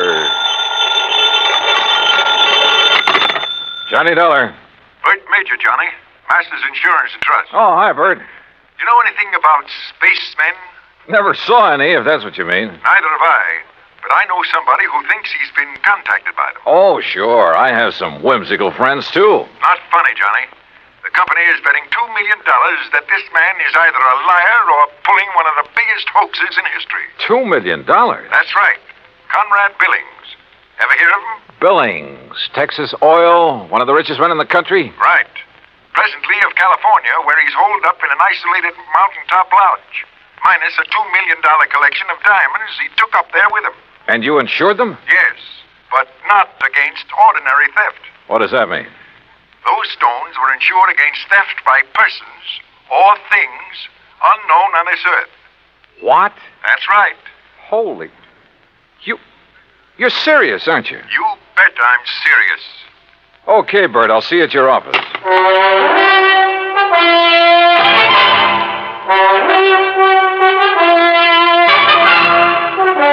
Bob Bailey in the exciting adventures of the man with the action-packed expense account. America's fabulous freelance insurance investigator. Yours truly, Johnny Dollar. And now, Act One of yours truly, Johnny Dollar.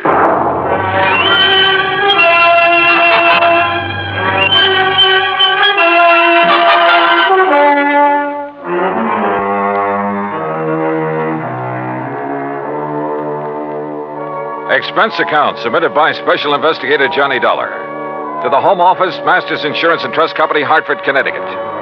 Following is an account of expenses incurred during my investigation of the Diamond Dilemma matter.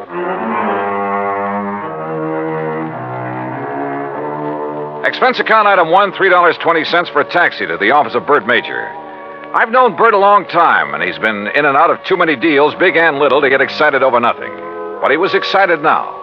This whole thing is incredible, Johnny. Fantastic. It's utterly impossible for $2 million worth of diamonds to simply vanish into thin air. So it's impossible. But it's happened. The police out there in California state positively that no man on earth could possibly have gotten to those stones. Then, Bertram, tell me all. All right. 2 weeks ago, Conrad Billings called me from his lodge up in Northern California. Said he wanted to insure the diamonds immediately. Over the phone? Over the phone. You're sure it was really he? I'm not that naive. I had the call traced. How come he called you? We've done some business with a wealthy friend of his in Dallas. Recommended. Uh-huh. And he had the stones with him there at the lodge? Yes. And, Johnny, it's one of the most isolated spots on Earth. You're sure he had them there? He loves diamonds, Johnny. Almost to the point of obsession. He plays with them like a kid plays with marbles. Lord knows he can afford to. So you insured $2 million worth of diamond marbles over the phone? I did. And you say you weren't naive. Oh, look, a remote lodge, an eccentric old man, some expensive baubles. A rank amateur could get at him. You haven't listened to me, Johnny. You've missed the point entirely. I wouldn't care if he left the diamonds lying out on his front doorstep. I insured those diamonds solely against theft by persons or things unknown on this earth. That's the exact wording of the policy. And now they're gone? Yes. So, someone took them? Prove it. What? Someone, and not something. Now, why would anybody in his right mind want to insure against theft by other than people? I asked myself that question. My answer was that a billionaire in active command of his business empire must be of sound mind. And if he wants to satisfy a whim and is willing to pay for it, why should my company refuse his money? You think maybe he has an obsession about flying saucers and the people or things who fly them? Who knows? Or what knows? Johnny, you've got to go out there and make some sense out of all this. Who are the contacts so far? The head of his San Francisco office, Norton Shields. The chief of police in Lakeview, about 30 miles from Billings Lodge, and the insured. Okay, I'll call you, Bert, but not from Mars. Expense account item 2, $280, deluxe flight with trimmings, Hartford to San Francisco. A pea soup fog was rolling up Market Street, and it was 2 a.m. when I finally got to the office of Billings Enterprises and met Norton Shields. He was wide awake, sharp, about 35. Yes, Mr. Dollar, I've been in charge of Billings West Coast operation for 10 years, with time out for Korea. Pretty young for such a responsibility. Billings hired me because I know the oil business. I learned it young. Uh-huh. You like him? You don't have to like a man just because you work for him. He's shrewd and knows how to make money. But he has foibles. Yes, he has foibles. Diamonds. Have you ever seen them? Sure. Where? Oh, here in the office, at the lodge where he is now, at his home. You're certain he took them up to that lodge? 3 weeks ago tonight, they were spread out right here on this desk. He put them one by one in a chamois bag, put the bag in his pocket. I walked him to his car, and he was driven straight to the lodge. All right. What about the flying saucers, the spacemen, or whatever it is? No, that's a new one. I learned of it when Mr. Major called, disclosed the terms of the insurance, and the fact that the diamonds had been, that they were gone. You haven't talked this over with Billings himself? No, I haven't. Don't you think you should? Why? If he wants me, he'll call me. How do I get to this lodge? I have a company plane and pilot ready to fly you to Clear Lake in the morning. You'll be met there by a car and driver. Anything else you want, call me. Why all the cooperation when you're not even supposed to know what's going on? A good lieutenant knows when to follow orders before they're issued. You're registered at the Mark Hopkins. You better get some sleep. Yeah, I may need it.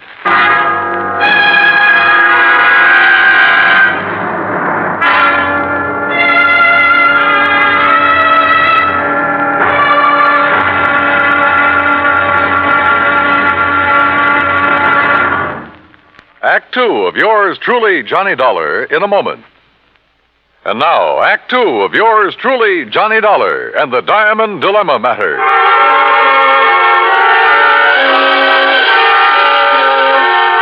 The company plane turned out to be a plush two-engine amphibian waiting for me at a private dock near the Golden Gate Bridge. The pilot introduced himself, and we headed due north up San Pablo Bay and then northwest past the Valley of the Moon. Then, a few minutes later, we glided in for a landing on Clear Lake, the largest body of water in the state of California. There, I was met by a car and a driver as promised.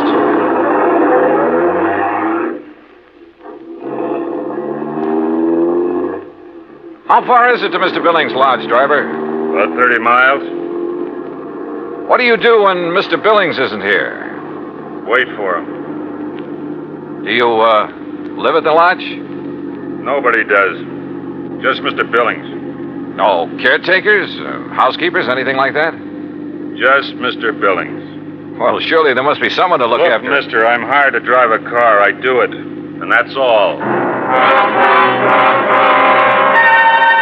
The car twisted and turned through some lush country, then left the highway and climbed a narrow mountain road with signs every couple of 100 yards marked private in big letters. After several miles of this, during which we passed through a couple of gates that had to be opened manually, we came to a high steel wire gate with equally high fencing stretching out in either direction. A small redwood blockhouse squatted inside. The driver made a U-turn, stopped in front of this gate, then reached around and opened the door. This is it, mister. This is it? Yep. Okay, if you say so. But if this is a millionaire's idea... Hey, wait a minute! Huh. Well, if this really is the place, I may as well get... Can't you read? You touch that gate and you'll be electrocuted. What? Your name, Dollar? That's right. Who are you and what's the idea? Speak up. Where were you at exactly 2 o'clock yesterday afternoon? Well, if it means anything to you, I was talking with a man named Bert Major in Hartford, Connecticut. Come in. The big gate swung open, and I gingerly walked through it, as per instruction from the loudspeaker nestled in the wall of the redwood blockhouse. You drive, don't you? Yes. Then get in that car you see there and follow the road. The car referred to by the voice was parked against the blockhouse on the far side. I did as I was told. After a while, the road narrowed to a single track and continued on up the mountain. At one point, there was a solid granite overhang, a sheer drop of 1,000 feet or more, and another gate that opened as I approached it and closed behind me. Finally, I rounded a turn where a fill had been made, and a moment later came out on top. A few 100 yards away, across the terrace top of the mountain, was a charming rustic lodge. I drove over to it.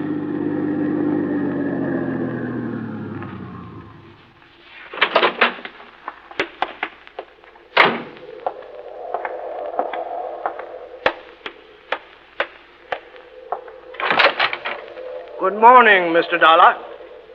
Mr. Billings? Come in. Hearing about this man was strange enough. Seeing him was even more of a shock.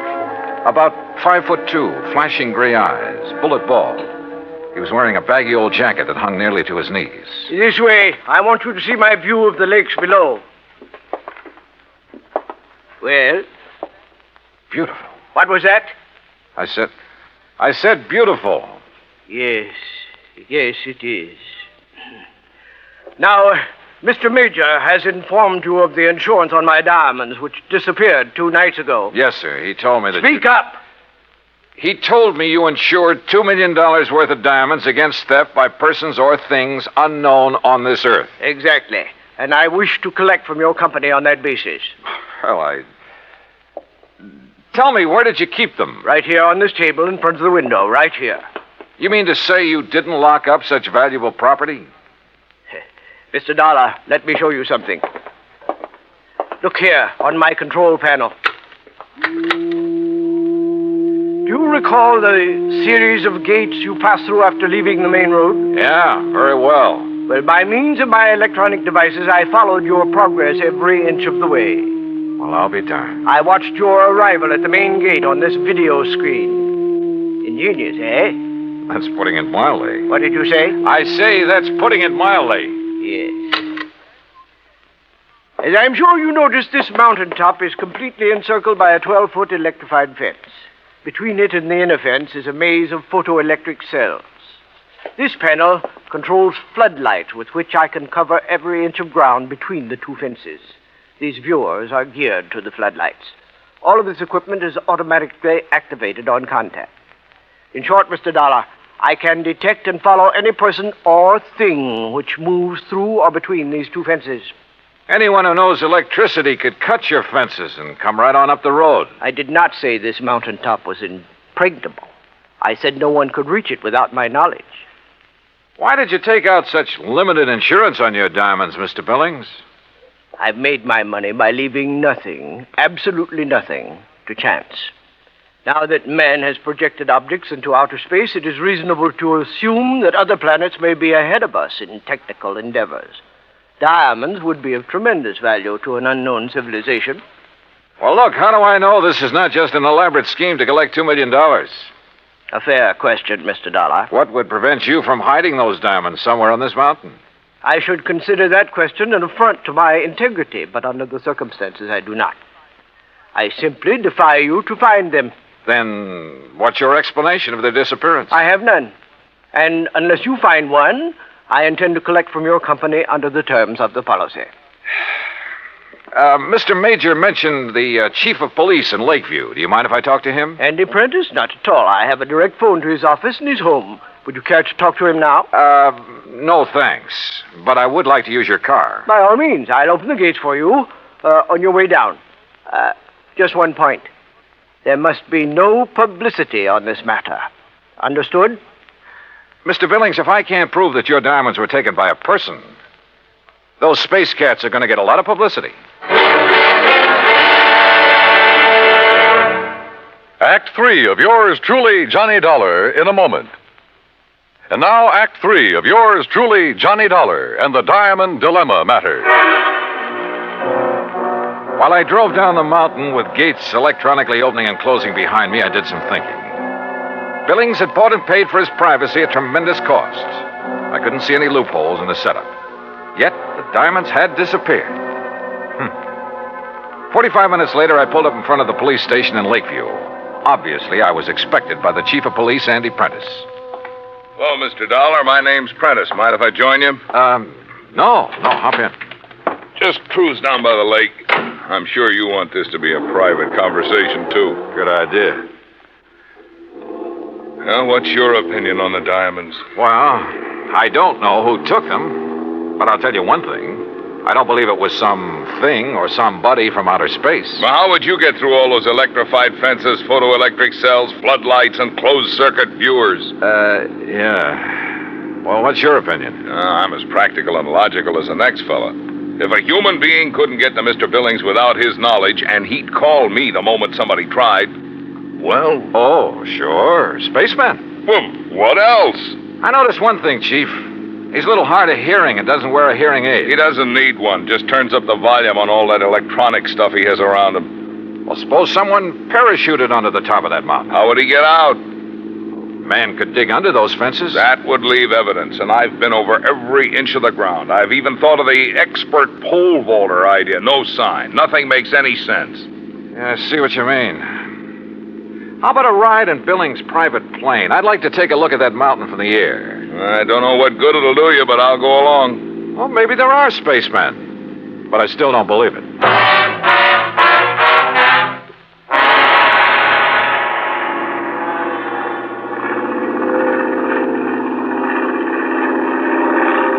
We're coming to it now. See the road winding up? And there's the lodge. Yeah. I asked the pilot to circle around the top as close as the air pockets will permit. Good. Chief, have the pilot drop down just below the top and steer a course between the two fences all the way around. Whatever you say. Oh, pilot! For the next few minutes, I studied the top of that mountain from all possible angles. The road leading up to it, the terraces, the lodge itself. Suddenly, an idea hit me. And a few minutes later, I left a somewhat puzzled chief of police at the landing dock on Clear Lake. An hour later, I was explaining who I was and what I wanted to do to a somewhat incredulous captain of police at San Francisco's International Airport. I finally convinced him I wasn't out of my mind, and he reluctantly agreed to cooperate. Then, about dusk, I found myself exactly where I wanted to be, on top of Billings Mountain, calmly walking toward the lodge.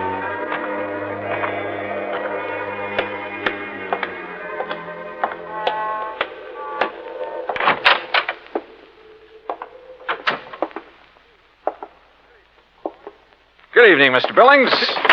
What? I said good evening, sir. Mr. Dollar. Why, I don't understand. See? No spacesuit. Why, I can't believe it. How did you do it? How did you get here? The same way as the man who stole your diamonds. But this is impossible. Impossible. My electric system gave me no warning. That's because you have it located in the wrong place. What? It's in the two fences and between them halfway down the mountain. Above them, there is one level spot, 50 yards across, that isn't covered by your automatic whistles and bells. But it isn't it's not necessary. Wrong. It's just big enough for a helicopter, which is waiting for me out there right now. A helicopter? You didn't see us because we came in and landed below your line of sight. You didn't hear us because you don't wear a hearing aid. I can't believe it. But you must be right. And you'll have to agree that your diamonds were not stolen by persons or things unknown on this earth. The terms of the policy. Of course, I disallow all claim, but I... Good. Now, it's none of my business, Mr. Billings, but was your San Francisco manager, Norton Shields, a pilot during the time he was in Korea? Why, yes, he flew rescue missions in a helicopter. Yeah. The company that insured your diamonds against ordinary theft might be interested to learn that. Good night, Mr. Billings. Yes. Good night, Mr. Dollar.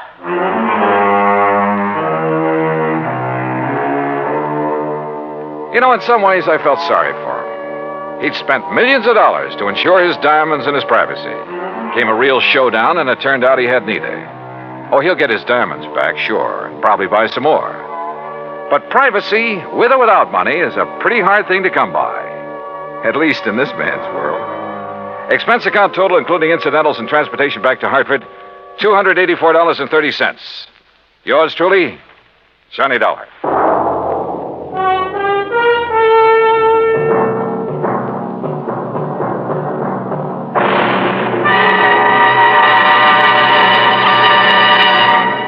Our star will return in just a moment. Now, here is our star to tell you about next week's story. Next week, a moth, a tiny moth, solves a case involving our national security. Join us, won't you? Yours truly, Johnny Dollar.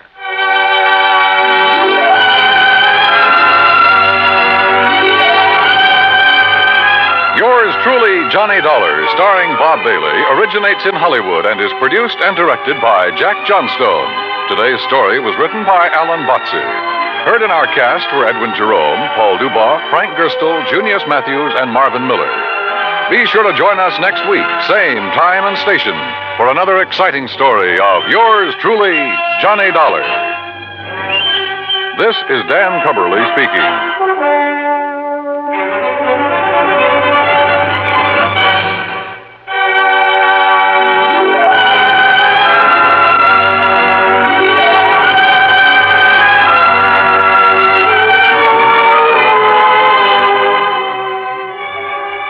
This is the United States Armed Forces Radio and Television Service.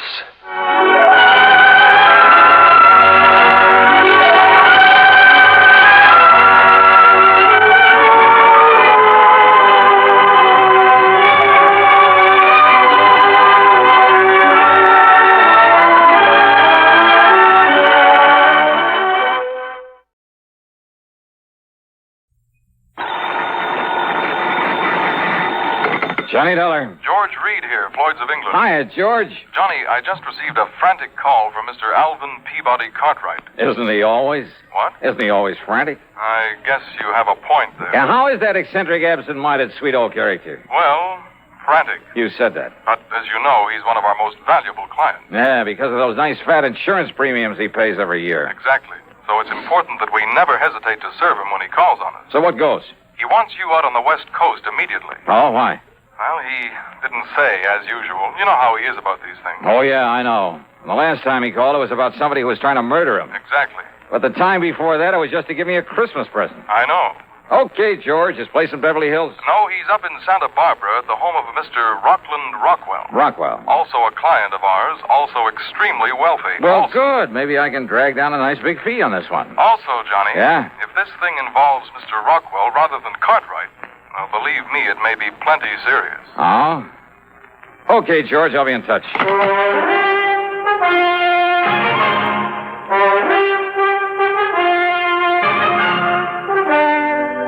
CBS Radio brings you Bob Bailey in the exciting adventures of the man with the action-packed expense account, America's fabulous freelance insurance investigator. Yours truly, Johnny Dollar.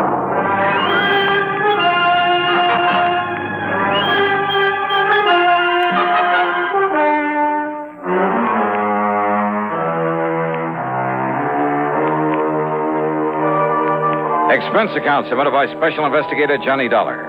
The Floyds of England, North American Office, Hartford, Connecticut. Following is an account of expenses incurred during my investigation of the too much money matter. Expense account item 1, $171.40 for a plane that got me to Los Angeles early the next morning. Item 2, $50 deposit on a rental car. And the drive up the coast to Santa Barbara took me a little under 2 hours. A gas station attendant who gave me directions to the Rockwell place seemed quite impressed that I was going there. I found out why about 20 minutes later after driving up to the top of a high, densely wooded hill. Yeah, there must have been 10 acres, all of it beautifully landscaped. Broad, sweeping lawns. And on the wide, winding road up to the main house, I must have passed at least a dozen gardeners and nurserymen, tending not only the vast lawns, but the well-ordered shrubbery and the magnificent trees, the myriad flower beds. As for the house itself, well, to call it a castle would almost be an understatement. All of it, built of native stone, with towers, turrets, and parapets.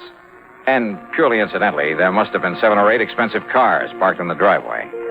Yeah, I felt almost timid about raising the heavy iron knocker. Yeah, real impressive. But Johnny! Hiya. I knew you wouldn't let me down. Yeah, hi, Mr. Cartwright. You're a good boy, Johnny. Only, I expected nothing less than 3 or 4 uniformed butlers to let me into a joint like this. Isn't it a lovely little place? You call this little? Well, if Rocky Rockwell ever gives in to me and sells me this house, or if anything happens to him... Oh, you think something may? Oh, now that's a silly question. Why else do you think I'd send all the way to Hartford for you? Oh, this is a terrible situation, Johnny. It's Well, you terrible. better tell me all about it, then. Well, then don't just stand here at the door letting in the flies. Oh. Come on inside and I will. Yeah, sure. Johnny, I've thought that I've had reason to think that maybe my life might have been in danger now and then. Oh, I know. But always, thanks to you, that danger's been removed.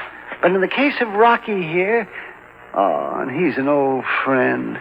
Well, Johnny, I honestly don't know what you can do about this whole terrible thing. But you will, won't you? I mean, you'll do everything you can. Well, where is Mr. Rockwell? Brave, brave man that he is. Rocky is going right ahead with his parties, his entertaining, just as though nothing was wrong. Entertaining of whom, Mr. Cartwright? Of anybody, everything. Huh? Now, don't you understand, Johnny? That's all he does. He gives hunts and balls and parties and entertains people. Well, what would you do if you had all his money in this beautiful place and all the time in the world to do it? Well, I don't know. Well, of course you would. So, right now, Rocky and his guests are out riding on a fox hunt. You know, yoinks and tally-ho and suey and all the rest of it. You know.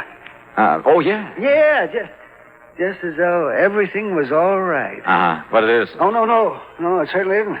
And if this thing, this terrible, this tragic... This what, Mr. Cartwright? What? Well, you still haven't told me just what you're so worried about. What's the matter with you, boy? I'm worried about my friend, Rocky Rockwell. But why? Huh? Oh. Well? Yes, well, of course. Well, because he's going to be murdered. You're sure of that? Yes, Johnny. Murdered.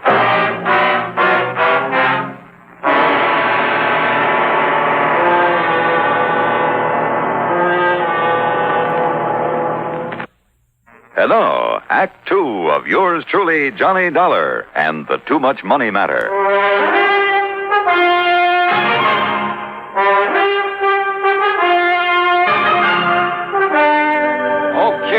Okay, now, Mr. Cartwright, you'd better tell me exactly what reason you have for thinking Mr. Rockwell may be murdered. Maybe he will be it, unless you can do something about it. Why?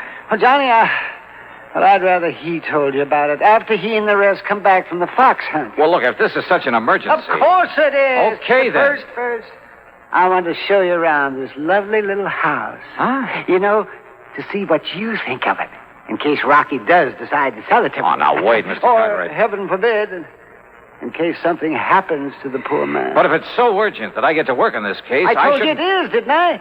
Now come along and I'll show you the house. Mr. Cartwright. Not another word, Johnny. Come along. Well, I suppose a description of the Rockwell mansion seems out of place in a report of this kind, but it's just too fabulous to pass up with only a word. The reception hall where we started was floored with polished marble. There was heavy oak furniture and huge gilded mirrors, a wrought iron chandelier. On one side, a broad oaken staircase led up to the second floor.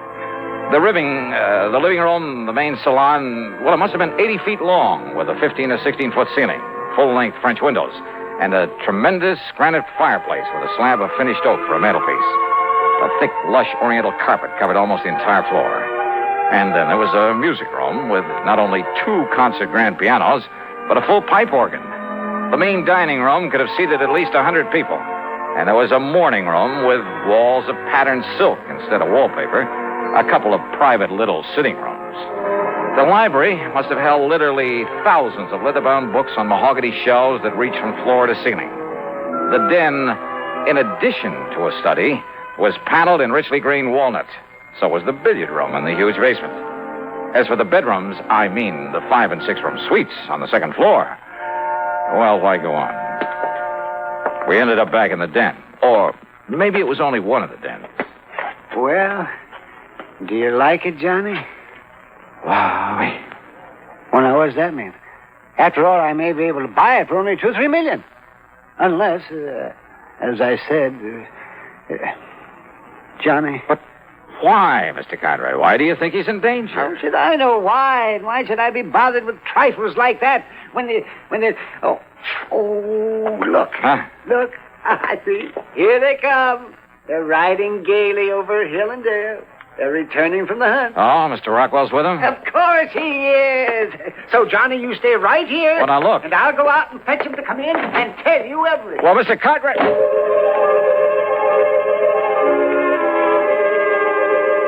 A few minutes later, when Mr. Cartwright brought him into the den, well, Rockland Rockwell was hardly the stately, dignified sort of person you'd expect to be the lord of such a manor. Instead, he was a gross, almost disgustingly fat, florid sort of man who wheezed as though he was about to draw his last breath. I wondered how he'd survived the rigors of a fox hunt, or more to the point, how he'd found a horse powerful enough to carry him over the jumps. He plumped into a chair and got right to the point. It's as simple as this, Dollar. Years ago, over in England, I pulled a real fast one on one of my competitors over there, a fellow named Ashley, Lord Jacob Hunter Ashley, Britisher. Oh, I see. Britisher. He did it so clever, yes, he never knew that I was behind it all. He thought that I was still his friend, especially when I gave him a couple of thousand of those British pounds to keep him and his wife and kid from starving. I put him out of business, ruined him. Dollar, it got me all of this. You like my place? It's impressive. Yeah, that's it, is impressive. Impress anybody. Yes, sir. Yeah, but go on, please. Well, Dollar, I figured I'd been smart enough that nobody would ever know that it was me tricked Ashley, especially when Ashley finally died, not even knowing himself. But now somehow Ashley's son, Marvin, been one of those worthless actors, play actor all his life, and somehow Marvin Ashley has found out. Well, how do you know, Mr. Rockwell? How does he know? Why, Johnny. Well, Mr. Cartwright, how? Well, I don't know, Johnny. Mr. Rockwell? A few months ago, Marvin wrote me from England and said he was coming here and to take bloody revenge for the poverty I inflicted upon his father and family. And his exact words, Dollar. Exact words, huh? Words, yeah. Well, then he must have been quite a ham. Yes, and then a few days ago, a telephone call, that silly British accent, just like his father. Young Ashley. Yes, Marvin Ashley, to say that he was here in the States. I see. And I told him that I'm a changed man, Dollar. Well, I hope so, Rocky. Yes. I told him that I'd make it up to him and give him anything he wants. Told him it's been on my conscience, and it has, Dollar.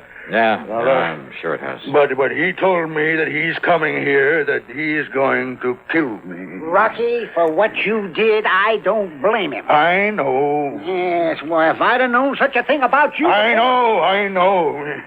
But I'm sorry now. I'm sorry. Why? Because you're scared? I say I'm sorry. Isn't that enough? All right. Don't you see, Dollar? Unless you can somehow find him, he'll murder me. Murder me.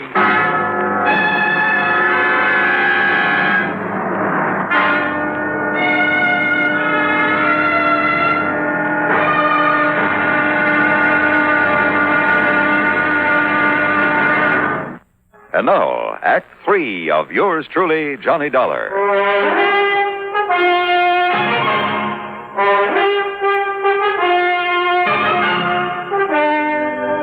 Rocky Rockwell, if I'd known this about you, and I thought you'd earned all your money honestly. Who are you to talk, Alvin?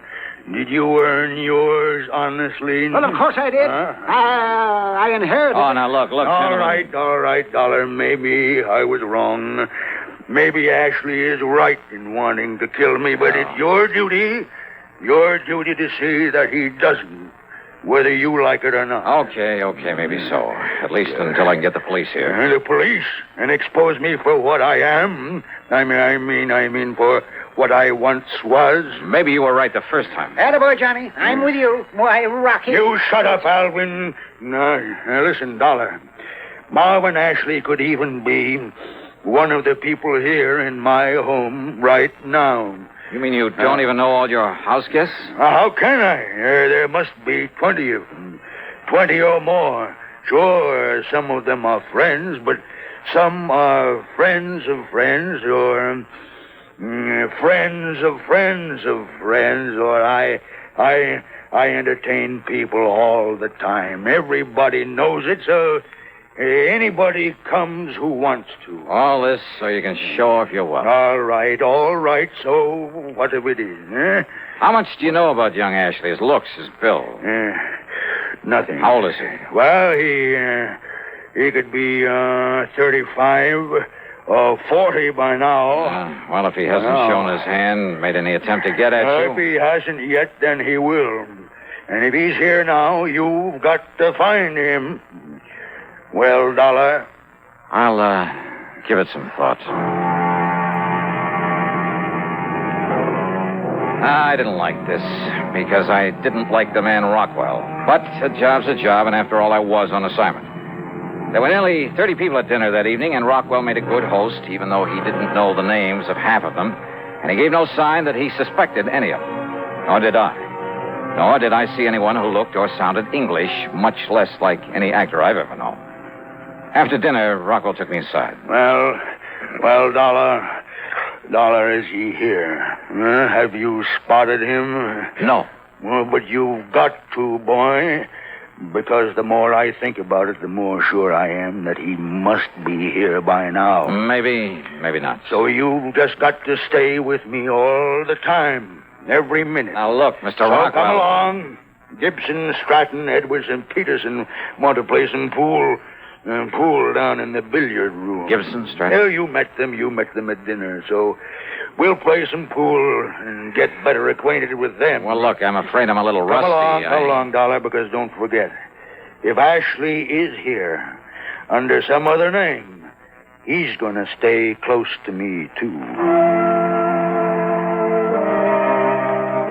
So I went along with him to the billiard room where the four he'd mentioned were waiting to play. After being reintroduced to them, I was satisfied none of them was an English actor by the name of Marvin Ashley. Needless to say, none of them called himself by that name. Yeah, good shot there, huh? Stratton is in here. That's right. Thanks, Mr. Rockwell. Well, go ahead now and sink that 4-ball. Go ahead. Yeah. It looks like a bank shot's the only way. Well, here goes. It's too bad, Stratton. You might have made that with a massa shot. With a what, Mr. Gibson? Massa. Masse shot, Dollar, is when you hold the cue up vertical and... Oh, yes. I'll show you $1 after this game is over. Dollar? Yeah. Name seems kind of familiar. Oh, does it, Mr. Gibson? Well, I could come be on wrong, now, Edwards. What are you waiting for? See if you can get that 4-ball. Sure, Mr. Rockwell. Sure I can. 4-ball. And the 5 and the 6 and all the rest. You watch this. Tell me, you ever get up San Francisco way, Dollar? Well, not often, Mr. Gibson. Why, are you in business up there? Yeah, in a brokerage office. Oh. Rockwell's one of my accounts. I doubt if he even knows it, though. I had to introduce myself like a perfect stranger when I came down here for the weekend. Yeah, I can understand that, all right. Okay, now, Peterson, see how you can do. 5-ball, eh? Well, I certainly missed that time. I got the 4-ball and nothing else. Edwards, is it? That's right, Sam Edwards. And your name again? Dollar. You look familiar, Edwards. Do I? Yeah, haven't I seen your face or picture somewhere before? Excuse me, will you? I want to get myself another drink. Yeah, sure. That was funny. Oh, but as I was about to say, Dollar, when you come up to San Francisco again, look me up. I'll show you the town, give you the grand tour. Fine. Good. Drive you down the coast to Cliff House, perhaps, for lunch. To where? The Cliff House. It's a place to eat there at the... yes, I've heard of the place. All right, come on now, Dollar. We're waiting for you. Oh, well, maybe I'd better skip this turn, Mr. Oh, Rockwell. no, you don't. You got to see if you can sink the 8-ball. Maybe Mr. Gibson here would like to get that one out of the way, huh? What? Here now, take your cue and show us how it's done. Well, okay, Mr. Rockwell. You mean... like this? Well, now that's just fine, Dollar. You ripped the cover, and that's the end of this game. Yeah, the game is over. It sure is. And I guess I could be corny and say the play is over, too. The play, Dollar? For Mr. Gibson here. Only that isn't his name. What was that, Dollar? Well, a couple of minutes ago, you talked about making a massa shot. Well, only a Britisher calls it that. We call it masse. Dollar. Well, I'm afraid I don't But understand. I suppose even an actor might make that slip. Actor? Yeah, your real slip, though, Ashley, was in naming that restaurant up the coast. Ashley? Are you addressing You me said as... Cliff House, didn't you? Are you talking about Cliff House, this side of Frisco? Oh, now, look, Yeah, that's here. right, Mr. Edwards. Cliff House. But you said Cliff House, didn't you, Ashley? The way only an Englishman would. Did you say Ashley again? That's right. Marvin Ashley, the actor who came here to murder Mr. Rockwell. Huh? Gibson, broker from San Francisco, huh? Well, not a bad act, Marvin, but I'm afraid your acting days are over. Well, I'm sorry, old boy. But that's where you are quite wrong. Wait a minute. Oh, that's a gun. Because I assure you that I am not finished until I kill this despicable... He has a gun! And I have a pool cue.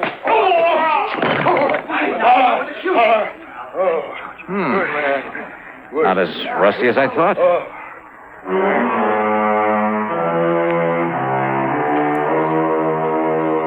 Hey, you know something? Dear old Alvin P. Cartwright furnished the high-powered legal talent that got Ashley off with nothing more than deportation. And needless to say, Cartwright is really through with Rockwell, as it would be. Expense account total? Forget it. Alvin P. handed me a check big enough for 3 expense accounts. Yours truly, Johnny Dollar.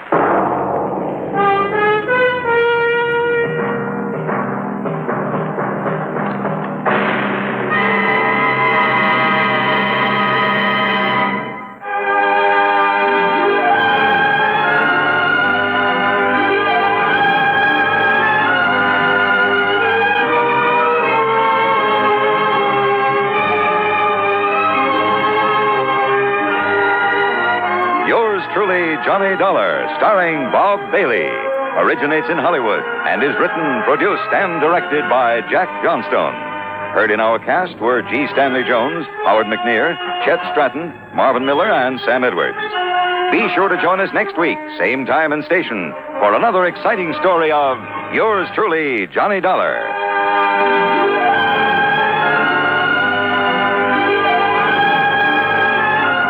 This is Hugh Douglas speaking.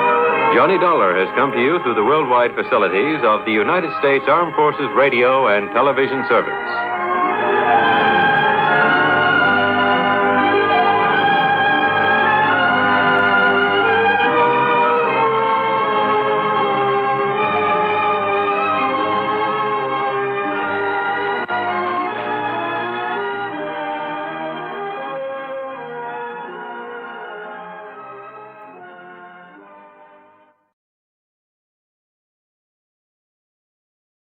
From Hollywood, it's time now for Johnny Dollar. Dollar? There's Alder here. Must be something the matter with the house phone. I thought I rang a different room. Doris Cole's room, Mr. Alder? Well, yes. That's what you got. Now, see here, Dollar, you're not questioning that woman, badgering her. We were simply discussing 2 headaches and the value of aspirin. Want to speak to her? I just wanted to be sure everything was all right. Both of you running out of the nightclub with headaches like that. Oh, everything's fine. I'd like to speak to you, though. Sorry, it's late. I have a long day tomorrow. I'm afraid it's important. Good night, Dollar. Are you thinking of arresting me, Mr. Dollar? I'm not a policeman, Miss Cole. You act like one. Answering my phone, sneaking into my room while I'm gone. That evens the score, then. You had a quick look through mine earlier in the day. Mr. Dollar. Just what were you looking for, Miss Cole?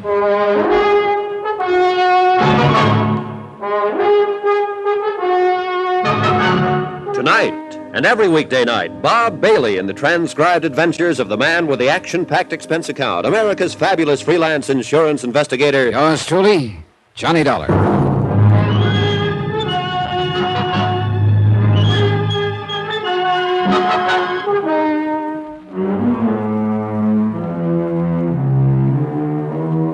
From Special Investigator Johnny Dollar, location Caracas, Venezuela, to the Home Office Worldwide Mutual Insurance Company, Hartford, Connecticut. Assignment, the Alder matter. Expense account continued. Back in my own room, after saying goodnight to a sullen Doris Cole, I didn't feel the slightest qualms about having invaded her room and lying about the reason for it. Why should I? The people in the Alder house didn't seem too concerned with the truth. In fact, the whole case seemed to be a question of lie or say nothing. Consider, Billy Alder had been shot at, indicating he had a good reason to change beneficiaries 5 times in a month. And still, he was the original say-nothing fella. Keep me alive was all I could get out of him. His wife had lied, his daughter had lied, and Doris Cole, an old friend of the family, had just proved to be a walking lie. The passport I'd found in her room had her photograph, all right, but it said she was Dora Jansen. An unsigned letter in the same drawer had stated simply that the Caribbean Star would dock tomorrow. I got into bed, and an odd thought hit me. If the Caribbean Star didn't dock, would the steamship company have joined the Liars Club, too? Expense account item 7, 10 cents. One newspaper bought on the La Guiara docks early next morning. My Spanish is pretty nothing, but I could read the important thing, that the Caribbean Star was due at noon. With time to kill, I drove into Billy Alder's office in Caracas. He hit the ceiling when I told him about Doris Cole's passport. I was suddenly glad I'd mentioned nothing about the letter. Dollar, how dare you search the room of a guest in my house? How dare you? Just returning a courtesy. What? Mine was searched thoroughly. Well, that still isn't any reason for your behavior. Oh, one-way ethics, Mr. Alden? I've told you repeatedly, Dollar. There's only one reason I want you here. I know. Keep you alive. But how? With handcuffs on? Now, suppose I told you to find some oil, then refused to let you dig any holes in the ground. You'd begin to smell a rat, wouldn't you? What are you talking about? Just about everything in this. Look, I have a very busy day. Who is Dora Jansen, Mr. Alder? And why does she call herself Doris Cole? You're making too much of nothing, Dollar. It isn't a crime to use another name. That depends on the reason, doesn't it? Yeah, she's an old friend. Oh, who isn't? Dollar, Aren't you tired of that tune? For a man who's afraid for his life, you've got more old friends than anyone I ever knew. Also, I haven't noticed anything particularly friendly between you. Yeah, she's not a well woman, Dollar. I don't want you bothering. You don't want me bothering anyone. Exactly. Not even the one who fired that shot at you. So I can't help getting an impression that you have a pretty good idea of who it might have been. I told you I was busy, Dollar. Yeah, but it's what you haven't told me I keep thinking about. Dollar. What? Did you find anything else in that room beside the passport? Why, Mr. Alder, what's happened to your sense of ethics? There was still plenty of time before the Caribbean Star would be docking, and Billy Alder's reaction had dictated my next move. The cable office in La Guiara suddenly seemed like a very important place to visit. There were too many silent mouths in Caracas, and I needed one that had something to say.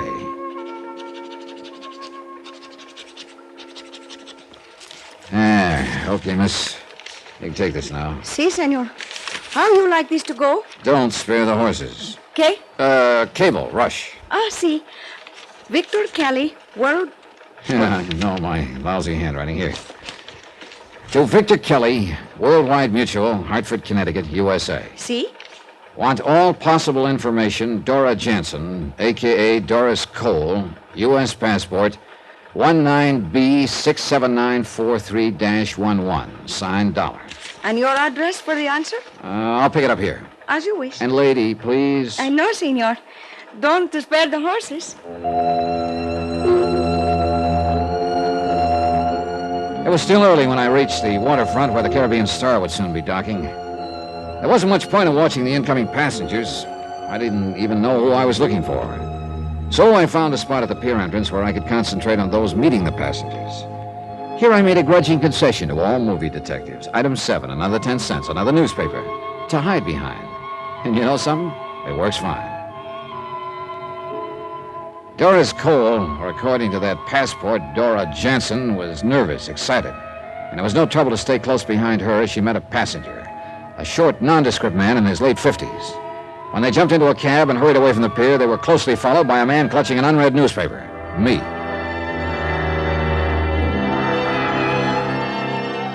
The trip was a short one, about 6 or 7 blocks away. The cab in front pulled up at a cheap hotel on the waterfront.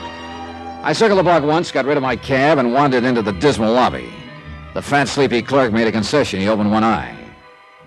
See, you look for something. Yeah, that gentleman who just came in, I had an appointment with him. Oh, darn it, I must have left the slip of paper with his name on it in my hotel. I can't find it. It's too bad. You know, the gentleman who just went up to room... Yeah. You want me to say the number now, huh? Don't you think I ever been to a movie? Oh, no, really, you can save me a lot of embarrassment. You've got it right there on the register. See? Mind if I have a look? I mind. Look, friend. When was the last time you got anything for free, friend? Oh, why didn't you say so? I was trying not to offend you. Here. Here, let me see. You play blackjack, senor? How you call it? 21? Yeah, why? Like they say. Hit me again. Oh, you're rubbing it in. See? You want to do business or no? Item 9, $10. Market schmear, schmooze, or just plain graft. He pointed an oversized forefinger at a name on the ledger, lost interest in me, went back to sleep. Arthur Singer, it said. Room 8. I went up the stairway. A few seconds later, I moved as quietly as I could down the grimy second-floor hallway, stopped at the door of number 8. At first, I heard nothing. Then, after a long minute, the voices began, angrily, as though resuming an old argument. I don't know. Then let me handle it. No, but what about him? Suppose he What knows. does he does? You want it all to go for nothing. Now, you listen to me. I know what I'm doing.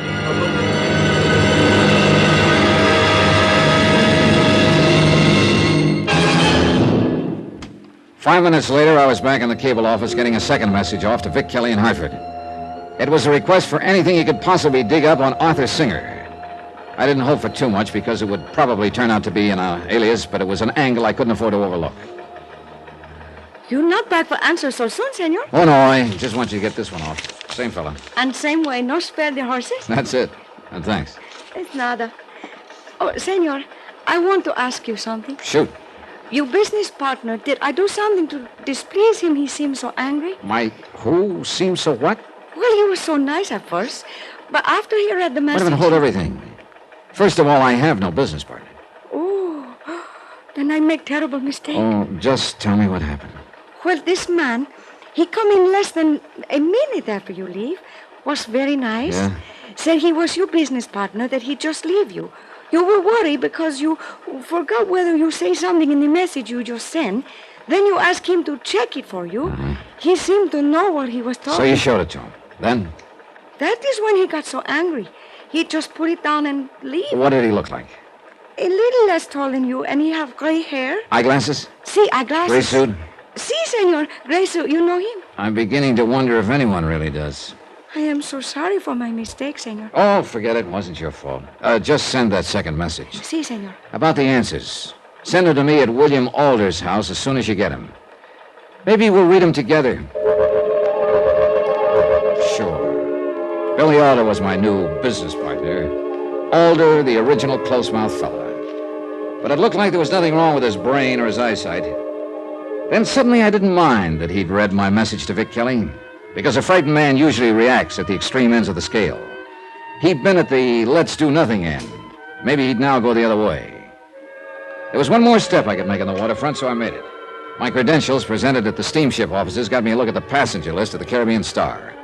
The name Arthur Singer wasn't on it. I started down the small waterfront street to where my car was parked. My mind was full of Billy Alder and the pieces of this crazy puzzle, tugging one way, pulling another. Trying to make sense out of it somehow, I used some sort of slide rule where logic could be a solid base. No matter how I twisted it, I knew one thing. It just wouldn't work. I didn't have enough yet to make it work. I was just reaching for the door handle when I saw his reflection in the car window. The man who'd sneaked up behind me, blackjack raised high in the air.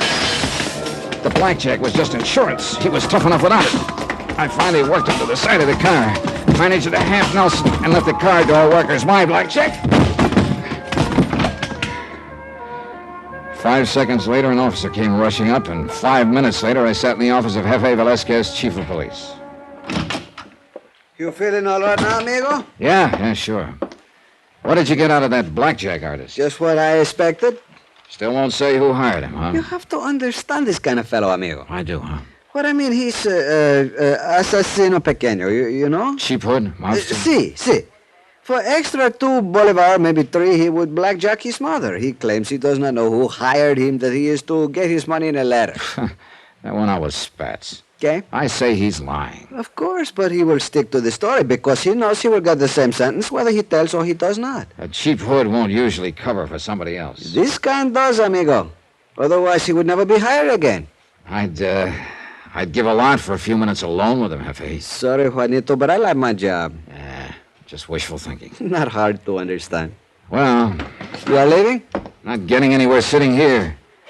You sure you haven't got business somewhere else? I got an awfully big yen to talk to that thug. You know, I got a hunch. Forget it, amigo. It's like I say. If you ask him on a Monday what is the day, he must tell you Tuesday. You could beat him to death, he will still say Tuesday. Is the way they think. A favor. If I can. Suppose I don't prefer charges. Would you put a tail on him when he leaves? Johnny.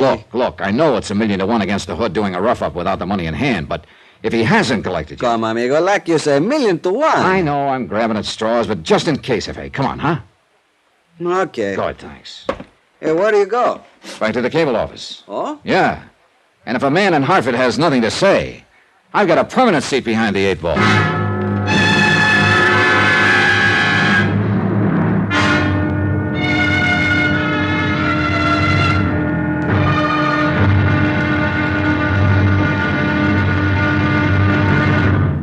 Now, here's our star to tell you about the final episode of this week's story. Tomorrow, a puzzle never fits itself together.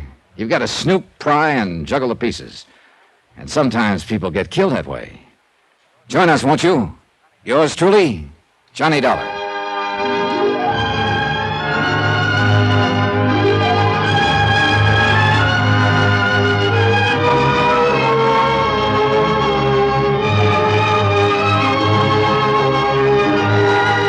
Yours truly, Johnny Dollar, starring Bob Bailey, is transcribed in Hollywood. Written by Tony Barrett.